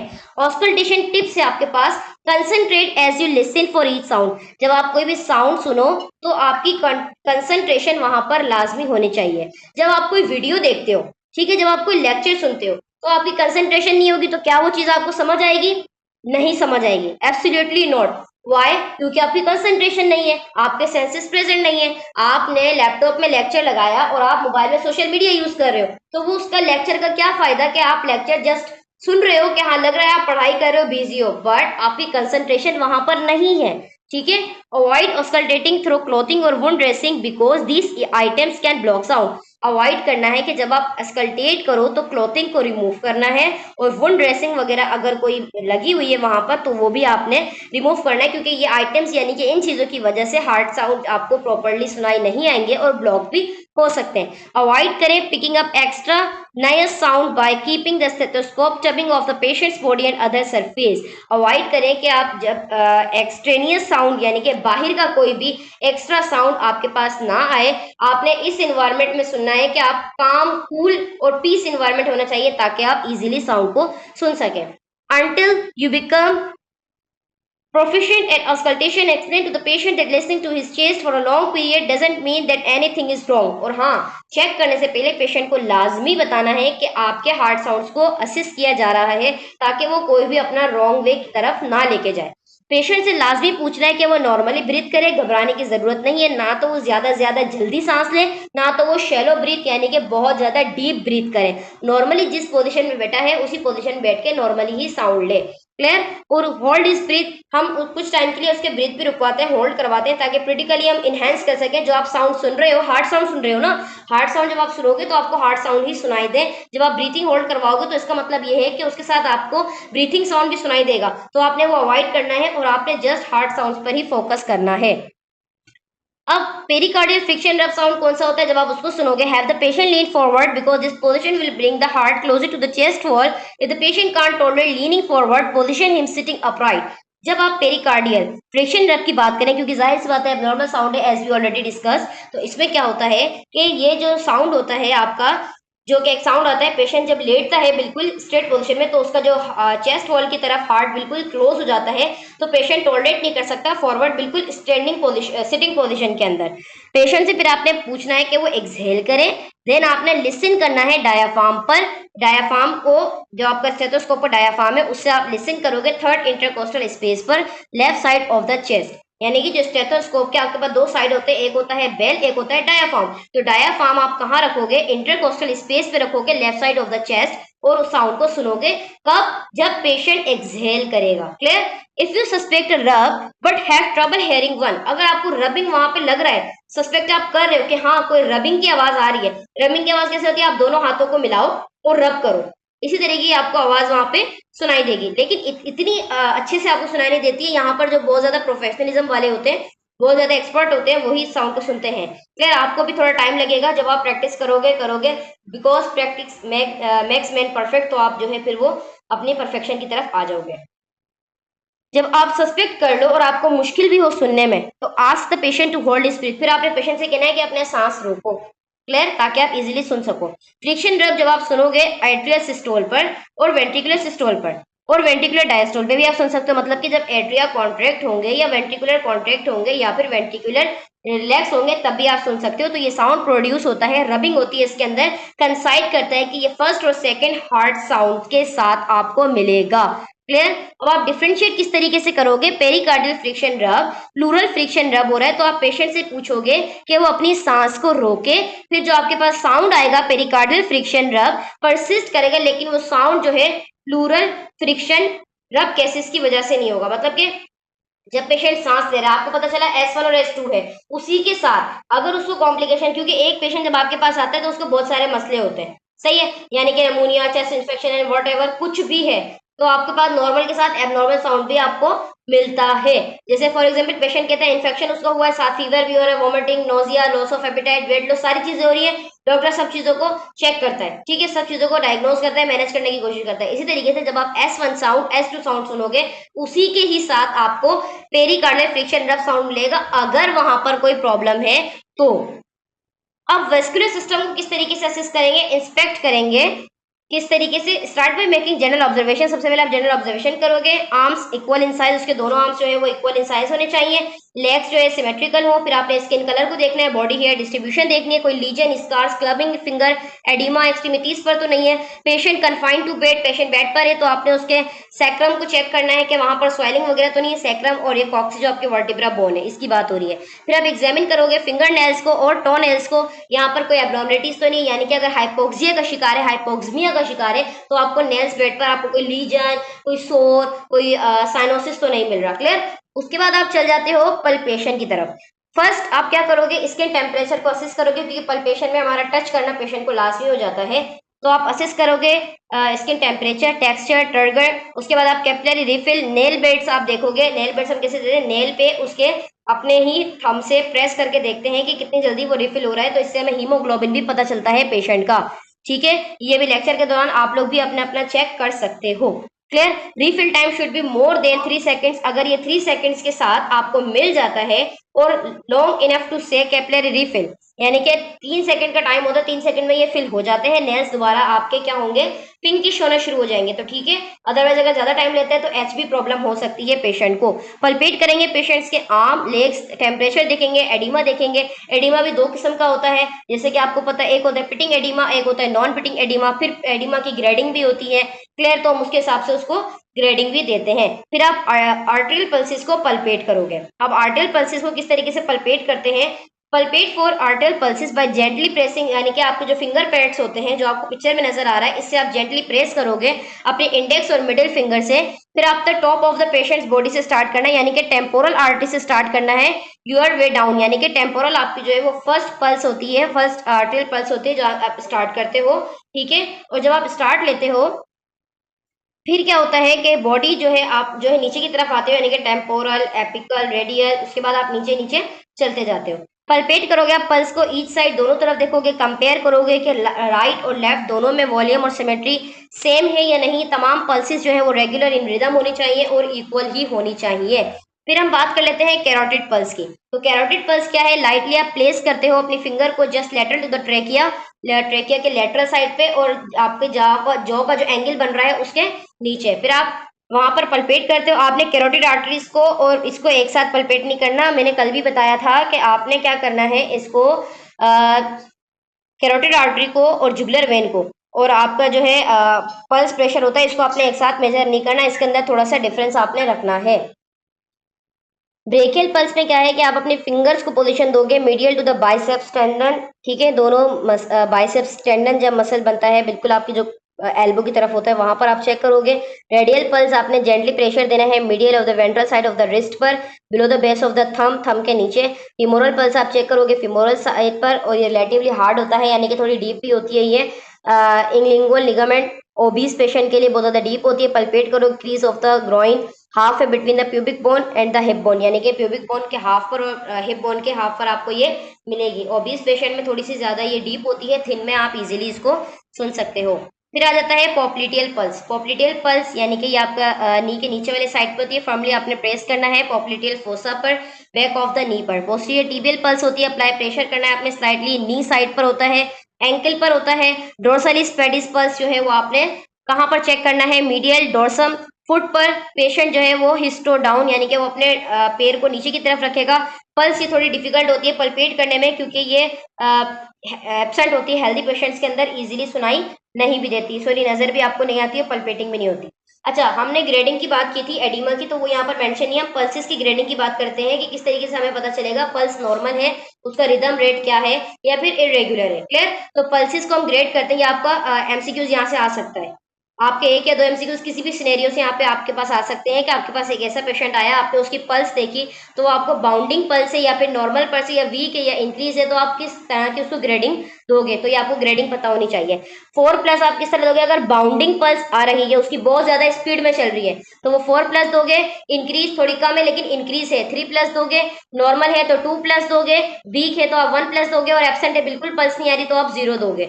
ऑस्कल्टेशन में क्या करोगे, स्टेथोस्कोप का बेल वाला साइड आप यूज करोगे, पल्पेशन सीक्वेंस को फॉलो करते हुए ऑस्कल्टेट करोगे, हर एक आर्टरी को असिस्ट करोगे आप, अपर एब्डोमिनल सॉरी अपर एब्डोमिन और अपर एबनॉर्मल पल्सेशन चेक करोगे, जो कि इंडिकेट करता है कि यहाँ पर एब्डोमिनल आयोटिक एनेरिज्म हो सकता है, यानी कि अगर आप जब एब्डोमिन की तरफ आओगे तो जब आप आयोटा को पल्पेट करोगे, ठीक है, तो आपको यहाँ पर अगर आपको ये एब्नॉर्मल मिलेगा तो वो किस कंडीशन में मिलेगा, या तो यहाँ पर कोई एनेरिज्म है, ठीक है, बल्जिंग हो गई है किसी भी आर्टरी की, तो आपको मिल सकता है। फाइनली फिर आप ऑस्कल्टेट करोगे फीमोरल पॉप्लिटियल पल्सिस को, और यहाँ पर ब्रूट साउंड देखोगे कि यहाँ पर आपको ब्रूट साउंड तो नहीं मिल रहा।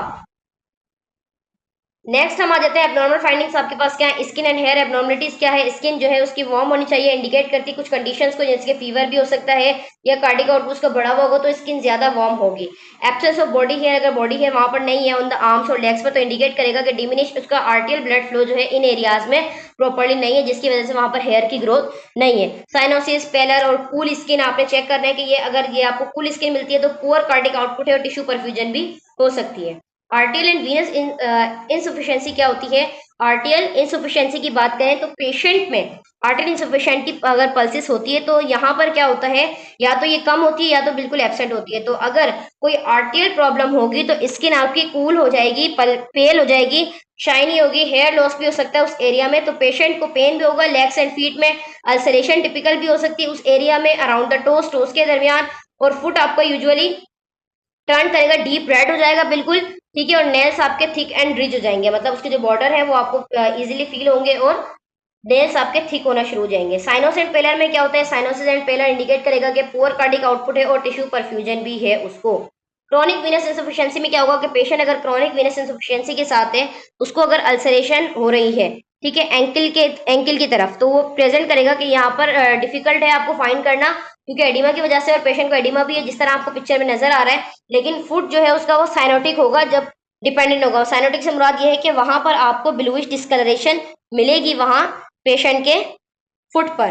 क्लियर? तो आर्टियल इंसुफिशियंसी पहचानना है, और उसके साथ साथ आपने ये भी देखना है कि वीनस इंसुफिशियंसी कौन सी है, क्योंकि ये मोस्ट कॉमन चीजें होती हैं। ये आपको ऐसे फिंगर टिप पे पता होनी चाहिए कि जब आप देखो पेशेंट को तो आपको वैसे ही पता चल जाए, इतना एक्सपीरियंस आपको इस चीज के अंदर होना चाहिए। अच्छा, एक चीज मैं आपको और बता दूं कि अगर यहाँ पर एरिया, जो आर्टियल एरिया होता है, अगर आप डेंगलिंग पोजिशन में बैठे हो, डेंगलिंग पोजिशन क्या होता है, जो आप चेयर पे बैठते हो ना, ठीक है, दोनों लेग्स को नीचे करके, तो वो आपकी होती है डेंगलिंग पोजिशन। अगर आपको पैर नीचे रखने से पेन रिलीफ हो जाता है, ठीक है, और वो एरिया जो है आपका कूल होता है, तो वो आरटीएल प्रॉब्लम बताएगा। मतलब अगर पेशेंट से आप पूछो कि क्या प्रॉब्लम है, फॉर एग्जांपल क्या होता है, कभी कभी हम अपने हाथ को अगर उठा के रखें तो हमारा हाथ बिल्कुल एक तरीके से स्टफ हो जाता है, अकड़ जाता है, ठीक है, फिर हम क्या करते हैं, उसको नीचे करने की कोशिश करते हैं फिंगर पैड्स को, तो वो नहीं होता, दोबारा अपने पोजीशन में आता है, क्योंकि वहां पर ब्लड सप्लाई इनसुफिशियंट हो जाता है। तो वही बात यहाँ पर रिपीट हो रही है कि आर्टरीज और वेन में किस तरीके से होगा। तो अगर आपको इस तरीके की कोई किसी भी चीज का सामना हो रहा है, जैसे आम उर्दू में कहा जाता है नस पे नस चढ़ जाना या पैरों का अकड़ जाना, बेसिकली वो नस पे नस में चढ़ती है, वो problem arterial and venous insufficiency ही होती है। तो आर्टरी अगर प्रॉब्लम होगी तो क्या होगा, जब आप डेंगलिंग पोजीशन में आओगे, यानी कि चेयर पे जिस तरह बैठते हैं इस पोजीशन पे आओगे, तो आर्टरियल प्रॉब्लम होगी और पेन रिलीफ हो जाएगा।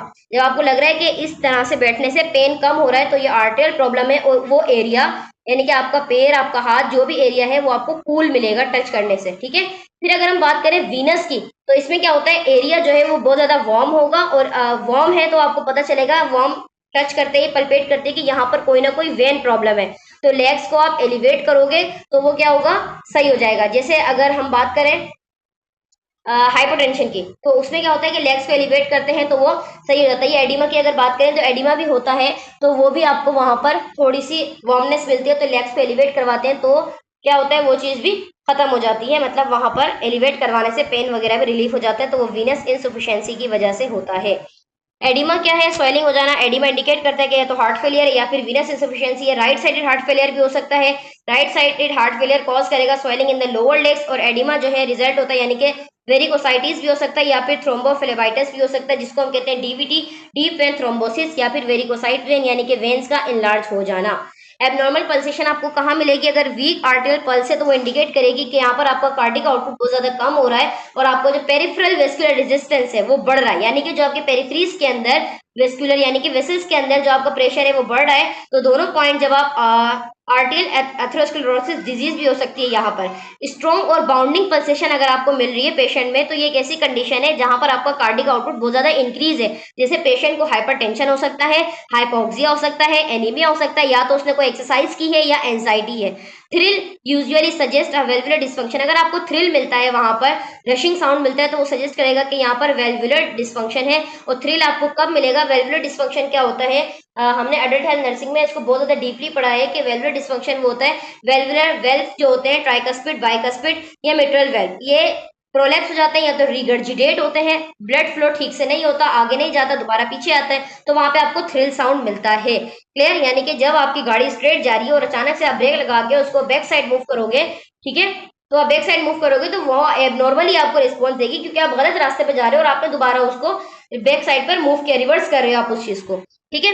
Abnormal pulsation, what cause it? अगर डिस्प्लेस एपिकल इम्पल्स, अगर एपिकल इम्पल्स जो है डिस्प्लेस हो जाती है हार्ट फेलियर की वजह से, हाइपरटेंशन की वजह से, फोर्स एपिकल इम्पल्स होगा तो कार्डिक आउटपुट बहुत ज्यादा होगा, आयोटिक पल्मोनिक और ट्राइकस्पिड पल्सेशन होगा तो वेल्वुलर डिजीज हो सकती है, हार्ट चैम्बर की इनलार्जमेंट हो सकती है, आयोटिक एनेरिज्म हो सकता है या फिर आयोटिक पल्सेशन भी हो सकती है। उसके बाद है एपिगेस्ट्रिक पल्सेशन। एपिगेस्ट्रिक पल्सेशन अगर आपको मिलती है तो हार्ट फेलियर या फिर आयोटिक एनेरिज्म की वजह से, स्टर्नोक्लेविकुलर पल्सेशन अगर आपको मिलती है आयोटिक एनेरिज्म की वजह से। ठीक है? Slide left and right sternal pulsation, anaemia, anxiety, increase cardiac output and thin chest wall की वजह से भी मिल सकती है। ठीक है? स्टर्नल बॉर्डर होगा तो यहाँ पर राइट वेंट्रिकुलर हाइपरट्रॉफी हो सकती है या फिर वेंट्रिकुलर एन्यूरिज्म हो सकता है।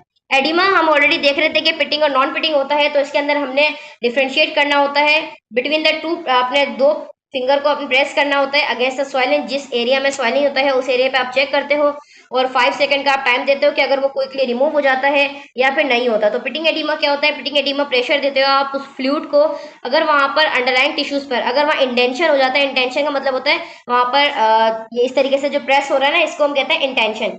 इंटेंटेशन अगर वहां हो जाता है और स्लोली फिल होता है तो डिटरमाइन करता है कि यहाँ पर पिटिंग एडिमा है। क्लियर? इसकी डेप्थ कितनी होती है? 1+2+3+ और 4+, फिर हमने उसकी डेप्थ देखनी होती है और कितनी देर में वो दोबारा अपनी पोजीशन पे आ रहा है ये भी आप चेक करते हो, फिर आप एडिमा की ग्रेडिंग देते हो। नॉन पिटिंग एडिमा ये होता है कि वो नॉन पिटिंग एडिमा ही होता है, आप प्रेशर अप्लाई करने से वहां पर कोई इंडेंटेशन नहीं बनती है, फ्लूइड जो है वो कोगुलेट यानी कि स्टफ हो जाता है टिश्यूज के अंदर। टिपिकली स्किन फील्स करती है यूजुअली टाइटनेस और फर्म, बिल्कुल बहुत ज्यादा कोई सख्त किस्म की स्किन आपकी यहाँ पर हो जाती है।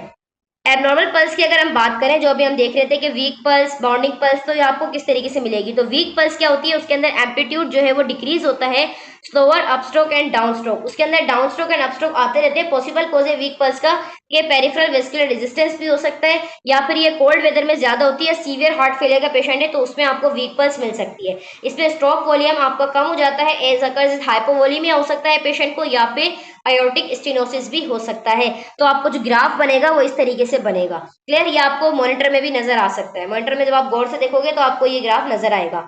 बाउंडिंग पल्स की बात करें, बाउंडिंग पल्स जिसको हम 4+ नंबर दे रहे थे, तो बाउंडिंग पल्स में क्या होता है? Sharp up stroke down stroke होते हैं यानी कि बहुत स्पीड में, लेकिन ये रिलैक्सेशन के साथ होते हैं पॉइंटिंग पीक पे, एक जगह बहुत पीक पे जाएगा फिर थोड़ा रिलैक्स होकर फिर पीक पे जाएगा, तो ये एम्पलीट्यूड होता है जो कि एलिवेट होता है। इसका पॉसिबल कॉज क्या है बाउंडिंग पल्स का? कि स्ट्रोक वॉल्यूम का बढ़ जाना, आयोटिक इंसफिशियंसी या फिर स्टिफनेस होती है आर्टियल वॉल्स में एज के साथ साथ। वीक पल्स का कॉज क्या होता है? बाउंडिंग पल्स का कॉज क्या है? कॉजेज आपको पता होने चाहिए। इसमें से आपके पास कोई भी सिनेरियो आ सकता है कि पेशेंट आपके पास स्ट्रोक वॉल्यूम बढ़ा हुआ है, आयोटिक इंसफिशियंसी है, स्टिफनेस है उसके आर्टियल वॉल में, अगर आप पल्स चेक करते हो तो आपको एम्पलीट्यूड एलिवेट मिलता है, तो आपने फाइंड करना है कि ये कौन सी पल्स है और आप इसको कौन सी ग्रेडिंग दोगे। तो आपके पास एमसीक्यूज में होगा बाउंडिंग पल्स एंड +4, तो वो आपका राइट आंसर होगा। ठीक है? ये इस तरीके से सिनेरियो आ सकता है, काइंडली इस चीज पे फोकस रखें। फिर आ जाता है पल्सस अल्टरनेंस। पल्सेस अल्टरनेंस क्या है? रेगुलर अल्टरेशन होती है, जो आपका स्ट्रॉन्ग पल्स चल रहा होता है वो वीक हो जाता है और ये पल्स एसोसिएट करता है कि अगर पेशेंट को लेफ्ट साइडेड हार्ट फेलियर है तभी आपको बस ये मिलेगा, अदरवाइज उसके अलावा किसी कंडीशन में नहीं मिलता। पल्सेस बेजमिनस, यानी कि पल्सेस बेजमिनस क्या है? सिमिलर होती है जैसे कि पल्सेस अल्टरनेंस होती है, लेकिन ये इरेगुलर इंटरवल्स की वजह से होती है।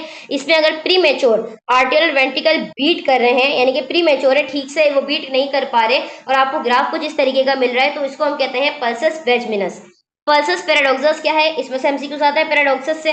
पल्सेस पैराडॉक्सस क्या है? कि इंक्रीज और डिक्रीज होती रहती है एम्पलीट्यूड के अंदर, एसोसिएट करती है रेस्पिरेटरी साइकिल के हिसाब से। इसमें आपका पेशेंट इनहेल करेगा तो ये कम हो जाएगा। पल्सेस पैराडॉक्स एसोसिएट करता है कि यहाँ पर पेरिकार्डियल टेम्पोनेट है।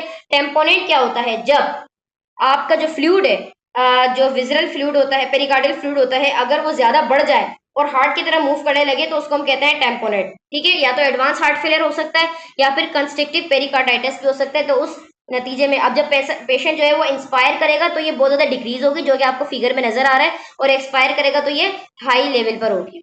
पल्सस बेफरेंस क्या होता है? पल्सस बेफरेंस शो करता है इनिशियल अपस्ट्रोक हो सकता है, सब्सिक्वेंट डाउन स्ट्रोक इसके अंदर होता है, अनदर स्ट्रोक होता है ड्यूरिंग सिस्टोल, सिस्टोल यानी कि कॉन्ट्रैक्शन के दरमियान। तो पल्सस बेफरेंस कोज होता है अगर आयोटिक स्टेनोसिस है या फिर आयोटिक इंसफिशियंसी है, मतलब जब आयोटा आपका जो है वो नेरो हो गया, स्टेनोसिस बन गया, ऑब्स्ट्रक्शन हो गई और वो ब्लड सप्लाई प्रॉपर्ली नहीं कर रहा, तो वहां पर पल्सस बेफरेंस हो सकता है। एबनॉर्मल हार्ट साउंड्स की बात करें, जो हमने पीछे देखा कि third and fourth heart sound, तो S3 नॉर्मल फाइंडिंग होती है बच्चों में और यंग अडल्ट्स में, लेकिन ये एबनॉर्मल S3 कॉमन हेड होती है, जो जिनका कार्डिक आउटपुट बहुत ज्यादा हाई होता है, तो उसको हम कहते हैं वेंट्रिकुलर गैलप भी कहते हैं। ठीक है, और अडल्ट में S3 कार्डिनल साइन है हार्ट फेलियर का। ठीक है, ऑफिन इसको हम कंपेयर करते हैं वाई साउंड इन द कैंटक, इस तरीके से इसकी आवाज आती है। S3 जो है लो पिच्ड होता है और अकर्स होता है कि जब वेंट्रिकल्स फिल होते हैं रैपिडली, यानी कि S3 आपको कब मिलेगा? जब आपके वेंट्रिकल्स जो है वो बहुत ज्यादा जल्दी से फिल होंगे, यानी अगर आप एक गिलास में पानी नल के नीचे लेकर जा रहे हो और बहुत स्पीड में उसको फिल अप कर रहे हो, तो वहां पे जो आवाज आती है इस तरीके की S3 साउंड की आवाज होती है। S3 बेस्ट हेड आपको कहाँ होगा? एपिक्स पे होगा, जब पेशेंट लाइन पोजीशन में होगा। जब आप फॉलो करते हो S2 को अर्ली वेंट्रिकुलर सिस्टोल में, जब आप देखते हो तो हार्ट फेलियर की वजह से भी हो सकता है। S3 आपको एसोसिएट होगा कुछ कंडीशन में, जैसे कि pulmonary oedema, atrial septal defect, acute myocardial infarction, और last trimester of the pregnancy में आपको S3 साउंड मिलेगा, क्योंकि लास्ट ट्राइमेस्टर में भी प्रेशर पड़ने की वजह से वेंट्रिकुलर्स की फिलिंग बहुत ज्यादा रैपिडली होती है, तो यहाँ पर आपको ये साउंड मिल सकता है। ठीक है, एबनॉर्मल हार्ट साउंड की बात करेंगे, जब आप ऑस्कल्टेशन करोगे तो आपके पास कुछ एबनॉर्मल हार्ट साउंड रिवील होंगे, तो आपने कोशिश करनी कि आप उसको आइडेंटिफाई करो कि कौन से साउंड आपके एबनॉर्मल है और कौन से नॉर्मल है कार्डिक साइकिल के दरमियान। तो आपके पास कैरेक्टरिस्टिक होते हैं ताकि आप उसको फाइंड कर सको कि पॉसिबल कॉज क्या है साउंड का। तो ये चार्ट आपको किस तरीके से हेल्प करेगी? Abnormal heart sound, accentuated S1, diminish S1। ठीक है, अच्छा उसके बाद है यहाँ पर आपके पास स्प्लिट S1 मिट्रल स्प्लिट, यानी कि S1 आपको कब मिलेगा? जब mitral and tricuspid components S1 मिलेगा आपको जब ये क्लोज्ड होंगे। उसके बाद S2 यहाँ पर आपके पास डिमिनिश होगा। ठीक है, परसिस्टेंट S2 आपको कब मिलेगा? जब aortic and pulmonary component S2 के जब वो क्लोज्ड होंगे, पल्मोनिक वेल्व सेमिलुनर वेल्व की जब हम बात कर रहे हैं, तो आपको वहां पर S2 मिलेगा। ठीक है, रिवर्स पैराडॉक्सिकल S2 स्प्लिट कब होगा? कि जब एक्सहेलेशन होगी, डिसअपेयर हो जाएगा इंस्पायरेशन के दरमियान, और जब आप एक्सहेल करेगा पेशेंट तो आपको S2 साउंड मिलेगा। लेकिन S3 वेंट्रिकुलर गैलप की वजह से होता है, जब वेंट्रिकुलर बहुत ज्यादा जल्दी फिल होते हैं। और S4 कब होता है? एट्रियल और प्री सिस्टोलिक गैलप की वजह से होता है, यानी कि एट्रियल की कॉन्ट्रेक्शन होती है और प्री सिस्टोलिक यानी कि कॉन्ट्रेक्शन होने से पहले जो ब्लड आता है आपके एट्रियम्स के अंदर, तो उसकी वजह से आपको S4 साउंड मिलेगा। और ये कार्डियोमेगाली की वजह से भी हो सकता है, जब इनलार्जमेंट हो जाए लेफ्ट वेंट्रिकल की, तो उस कंडीशन को हम कहते हैं कार्डियोमेगाली। फोर्थ हार्ट साउंड की हम बात कर रहे थे, तो S4 एबनॉर्मल साउंड है, जिसको हम एट्रियल गैलप भी कहते हैं, over the tricuspid mitral areas में, कि जब पेशेंट लेफ्ट साइड की तरफ होगा। ठीक है, तो ये इंडिकेट कर सकते हैं कि यहाँ पर रेजिस्टेंस जो है वेंट्रिकुलर फिलिंग की वो बहुत ज्यादा है। जब वेंट्रिकुलर फिलिंग की रेजिस्टेंस होगा, यू में हेयर S4, आप यहाँ पर एल्डरली पेशेंट के अंदर S4 इजीली सुन सकते हो। हाइपरटेंशन का पेशेंट होगा, आयोटिक स्टेनोसिस होगी और हिस्ट्री होगी MI की, पेशेंट को MI हुआ है। तो S4 कॉमनली डिस्क्राइब होता है कि इस तरीके साउंड होता है, टेनेसी, टेंसी, इस तरीके का साउंड होता है। और ये बिफोर S1 से पहले मिलता है आपको आफ्टर एट्रियल कॉन्ट्रेक्शन, जब आपके एट्रिया जो है कॉन्ट्रैक्ट हो जाते हैं, यानी कि मिट्रल और ट्राइकस्पिड वेल्व की ओपनिंग से पहले आपको ये साउंड मिलेगा। पेरिकार्डियल फ्रिक्शन रब क्या है? कि जब ये इन्फ्लेम्ड होता है, पेरिकार्डियल सरफेस रब टुगेदर एक साथ रब होती हैं, तो यहाँ पर एक high pitch friction sound produce होता है, ग्रेटिंग जिसको आप करते हो, स्क्रैची स्क्रैची साउंड आपको मिलता है, जिसको आप पेरिकार्डियल फ्रिक्शन रब कहते हो। ये एक ऐसा क्लासिक साइन होता है कि यहाँ पर इन्फ्लेमेशन होती है पेरिकार्डियम लेयर की, जिसको हम कहते हैं पेरिकार्डाइटिस। और ये पेरिकार्डियल फ्रिक्शन रब रिजल्ट करती है कि यहाँ पर वायरल और बैक्टीरियल इन्फेक्शन की वजह से भी हो सकता है, या फिर रेडिएशन थेरेपी हो सकती है चेस्ट में, या कार्डिक ट्रॉमा की वजह से भी आपको मिल सकता है। तो पेरिकार्डियल फ्रिक्शन रब ग्रेटिंग एंड लिथार्जी साउंड आपको मिलेगा लेफ्ट एक्सटर्नल बॉर्डर पर, और यूजुअली ये मफल्ड साउंड होता है, हाई पिच साउंड होता है, ट्रांसिट होता है, यानी कि जब आप स्टेथोस्कोप रखोगे तो आपको फौरी तौर पे पता चल जाएगा कि यहाँ पर रबिंग साउंड आपको मिल रहा है, किसी चीज के दरमियान रगड़ पैदा हो रही है। Okay, timing and possible cause क्या है? बिगिनिंग ऑफ सिस्टोल, सिस्टोल से पहले मिट्रल स्टेनोसिस और फीवर पॉसिबल कॉज है। ठीक है, बिगिनिंग ऑफ सिस्टोल यानी कि मिट्रल इंसफिशिएंसी हो सकती है, हार्ट ब्लॉक हो सकता है, सीवियर मिट्रल इंसफिशिएंसी हो सकती है, कैल्सिफाइड या फिर इमोबाइल वेल्व यानी कि वेल्व की जो मूवमेंट है प्रॉपर नहीं हो रही। बिगिनिंग ऑफ सिस्टोल पे क्या होता है कि राइट बंडल ब्रांचेस ब्लॉक हो जाती हैं, जिसको हम BB के नाम से कहते हैं, BBB, और प्री मैच्योर वेंट्रिकुलर कॉन्ट्रैक्शन होती है। ठीक है, एंड ऑफ सिस्टोल में क्या होगा, पल्मोनरी और systemic hypertension, end of systole aortic and pulmonary stenosis, end of systole delayed closure of the pulmonic valve usually from overflowing of the right ventricles, के अगर पल्मोनिक वेल्व की closure होने में delay हो रहा है, मतलब टाइम लग रहा है और ओवरफ्लिंग हो रही है राइट वेंट्रिकल की, तो यहाँ पर प्रोलॉन्ग सिस्टोलिक इजेक्शन हो सकता है। एंड ऑफ द सिस्टोल पे क्या होगा कि वेंट्रिकुलर स्टिमुलेशन में टाइम हो रहा है और लेफ्ट जो है आपका बंडल ब्रांच ब्लॉक हो गई है, या फिर prolong left ventricular ejection time, उसमें भी टाइम लग रहा है। अच्छा, यहाँ पर आपको साइड पर एक सिनेरियो दिया हुआ है, साथ आप ये भी देख लो कि patient alert and oriented to time place and person, skin warm and dry lips and nail beds pink, report SOB with ambulation to the bathroom, denies SOB at rest, denies chest pain, has occasionally dry cough, bilaterally breathe sound with scattered and bibasilar crackles, S3 sound heard on auscultation, no VD यानी कि oedema की बात हो रही है यहाँ पर, no VD कोई वेसल्स ब्लॉक नहीं है, ठीक है। Two plus spring oedema both ankles, nasal O2 2 litre यानी कि नेजल ऑक्सीजन उसको चल रहा है पर minute, call plus two doctors, आप कॉल करें। अब ये सिनेरियो आपको दिया हुआ यहाँ पर कि आप इसको किस तरीके से डिफाइन कर सकते हो, ये कौन सी डायग्नोज बन सकती है, क्लियर। तो ये आपने मुझे लाजमी बताना है एज असाइनमेंट, ठीक है, okay. And of the diastole में क्या होता है कि डिलेड वेंट्रिकुलर स्टिमुलेशन और BBB यानी कि लेफ्ट बंडल ब्रांच ब्लॉक हो जाती है, वेंट्रिकुलर इंजेक्शन टाइम में भी टाइम लगता है। अर्ली डायस्टोल में क्या होता है, ओवर डिस्टेंशन हो सकती है वेंट्रिकल्स की ड्यूरिंग द, क्योंकि यहाँ पर जो सेगमेंट है आपके पास मिट्रल इंसफिशियंसी और वेंट्रिकुलर फेलियर की, यहाँ पर बच्चों में और यंग अडल्ट्स में ये नॉर्मल होता है, लेकिन अडल्ट्स में और एल्डरली अडल्ट्स में ये एबनॉर्मल होता है। लेट डायस्टोल में क्या होता है, पल्मोनिक स्टेनोसिस हो सकती है, hypertension, coronary artery disease, aortic stenosis और फोर्सफुल आर्टेरियल कॉन्ट्रेक्शन अगर होगा, किस वजह से कि जब वेंट्रिकुलर फिलिंग जो है रेजिस्ट कर रहे हैं और डायस्टोल में यानी कि रिलैक्सेशन प्रॉपर्ली नहीं हो रहे, तो रिजल्ट क्या होगा, वेंट्रिकुलर हाइपरट्रॉफी हो सकती है, या तो इनलार्जमेंट है वेंट्रिकल्स की, लेफ्ट वेंट्रिकल की। Through out systole and diastole pericardial inflammation आपको यहाँ पर मिलेगा, यानी कि आपको साउंड है कि एंड ऑफ द सिस्टोल आपको क्या साउंड मिलेगा, लेट डायस्टोल में क्या मिलेगा, सिस्टोल एंड डायस्टोल के दरमियान आपको क्या साउंड मिलेगा।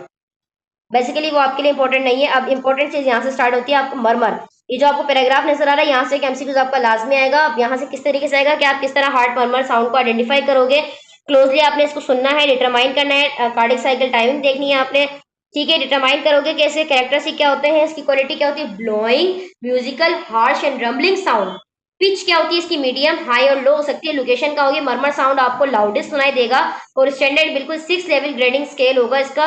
तो आप इंटेंसिटी लाउडनेस होती है मरमर की, तो आपने जस्ट इसके कैरेक्टरिस्टिक याद करने हैं, जो कि ब्लोइंग, म्यूजिकल, हार्श और रम्बलिंग साउंड, जहां पर बात आ जाए तो वो कौन सा साउंड होता है, मरमर साउंड होता है।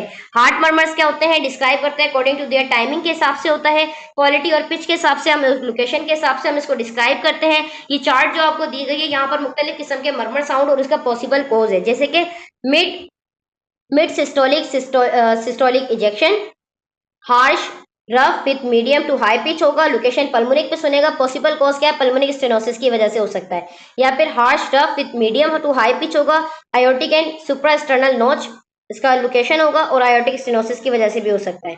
और एक होता है होलो सिस्टोलिक, पेनसिस्टोलिक, दोनों बेसिकली सेम ही है, harsh with high pitch, blowing with high pitch, blowing with high pitch, tricuspid पे mitral left lower sternal border tricuspid, ventricular septal defect हो सकता है, मिट्रल इंसफिशिएंसी हो सकती है, या फिर ट्राइकस्पिड इंसफिशिएंसी हो सकती है। तो अर्ली डायस्टोलिक अगर आपको मिलता है ब्लोइंग विथ हाई पिच होगा, या फिर हाई पिच के साथ साथ क्या होता है, मिड लेफ्ट स्टर्नल एज यानी कि आयोटिक एरिया में आपको जो एज होता है वहां पर आप जिसको सुनते हो, एज का मतलब होता है बॉर्डर, पल्मोनिक बॉर्डर पर सुनोगे, आयोटिक इंसफिशिएंसी हो सकती है, या फिर पल्मोनिक इंसफिशिएंसी इसमें हो सकती है। ये चार्ट तो आपने याद करनी ही करनी है, ठीक है। माइल्ड डायस्टोलिक में क्या होता है, लेट डायस्टोलिक में rambling with high low pitch होता है, और रंबलिंग विथ लो पिच के साथ साथ एपिक्स पे आप इसको सुनोगे, या फिर tricuspid lower right sternal border पे आप इसको सुनोगे। इसका कॉज क्या है, मिट्रल स्टेनोसिस या फिर ट्राइकस्पिड स्टेनोसिस हो सकता है। अब मरमर की ग्रेडिंग किस तरह करते हैं, यस इसमें से भी आपके पास एमसीक्यूज आ सकते हैं। ग्रेडिंग किस तरह करोगे, barely audible even to the trained ear, यानी कि इजीली जब आप सुन रहे हो तो आपको ग्रेड 1 है, ठीक है। ग्रेड 2 में क्या हुआ, क्लियरली ऑडिबल, सही आपको सुनाई आ रहा है। ग्रेड 3 मॉडरेटली लाउड है, यानी कि थोड़ा लाउड है। ग्रेड 4 लाउड है, पल्पेबल थ्रिल वहां पे महसूस भी हो रहा है। और ग्रेड 5 में बहुत ज्यादा लाउड है, पल्पेबल थ्रिल भी है, और आप इसको स्टेथोस्कोप से सुन सकते हो। Partial contact with the chest, जैसे आप चेस्ट पे स्टेथ रखोगे आपको फौरन से साउंड सुनाई देगा, तो ये भी आपको ग्रेड 5 है। ग्रेड 6 में क्या होता है, एक्सट्रीमली यानी कि बहुत ही लाउड होता है पल्पेबल थ्रिल में, और इसको आप स्टेथोस्कोप को जस्ट आप लिफ्ट करोगे चेस्ट होल पे, यानी कि जैसे आप रखोगे तो आपको फौरी तौर पे सुनाई देगा, चाहे आप उसकी पोजीशन बनाओ या फिर नहीं। वेस्कुलर एब्नॉर्मलिटीज को हम देख लेते हैं। लास्ट में क्या है, मर्मर कन्फिगुरेशन और पैटर्न रिफर्स करते हैं कि क्या क्या चेंजेस आ सकती हैं। क्रिसेंडो साउंड आपको किस तरीके से मिलेगा, crescendo murmur becomes progressively louder, थोड़ा सा लाउडर होता है। डी क्रिसेंडो मर्मर साउंड जो है वो प्रोग्रेसिवली थोड़ा सॉफ्टनर होता है। तो ये इस तरीके का ग्राफ बनता है, जैसे हम कोई म्यूजिक वगैरह जब हम सुनते हैं तो ये ग्राफ बना हुआ आपको मिलता है वहां पर या रेडियो में, तो ये इस तरीके का आपको साउंड मिलता है यहाँ पर, जैसा आपको ग्राफ शो कराया है। ठीक है, क्रिसेंडो डिक्रिसेंडो में फर्क क्या है कि क्रिसेंडो डिक्रिसेंडो मर्मर, इसको हम डायमंड शेप हेयर भी कहते हैं, जो कि इंटेंसिटी को बढ़ाता है और उसको कम कर देता है, यानी कि पहले स्लो फिर एकदम तेज होना और उसके बाद डाउन हो जाना। तो ये क्रिसेंडो डिक्रिसेंडो दोनों हो सकता है। क्लियर। उसके बाद प्लेटू शेप कौन सा होता है, प्लेटू shape murmur remains equal intensity, ये बराबर ही होता है कि बराबर बराबर आपको एक ही जैसा साउंड आएगा, ना ज्यादा होगा ना फिर कम होगा।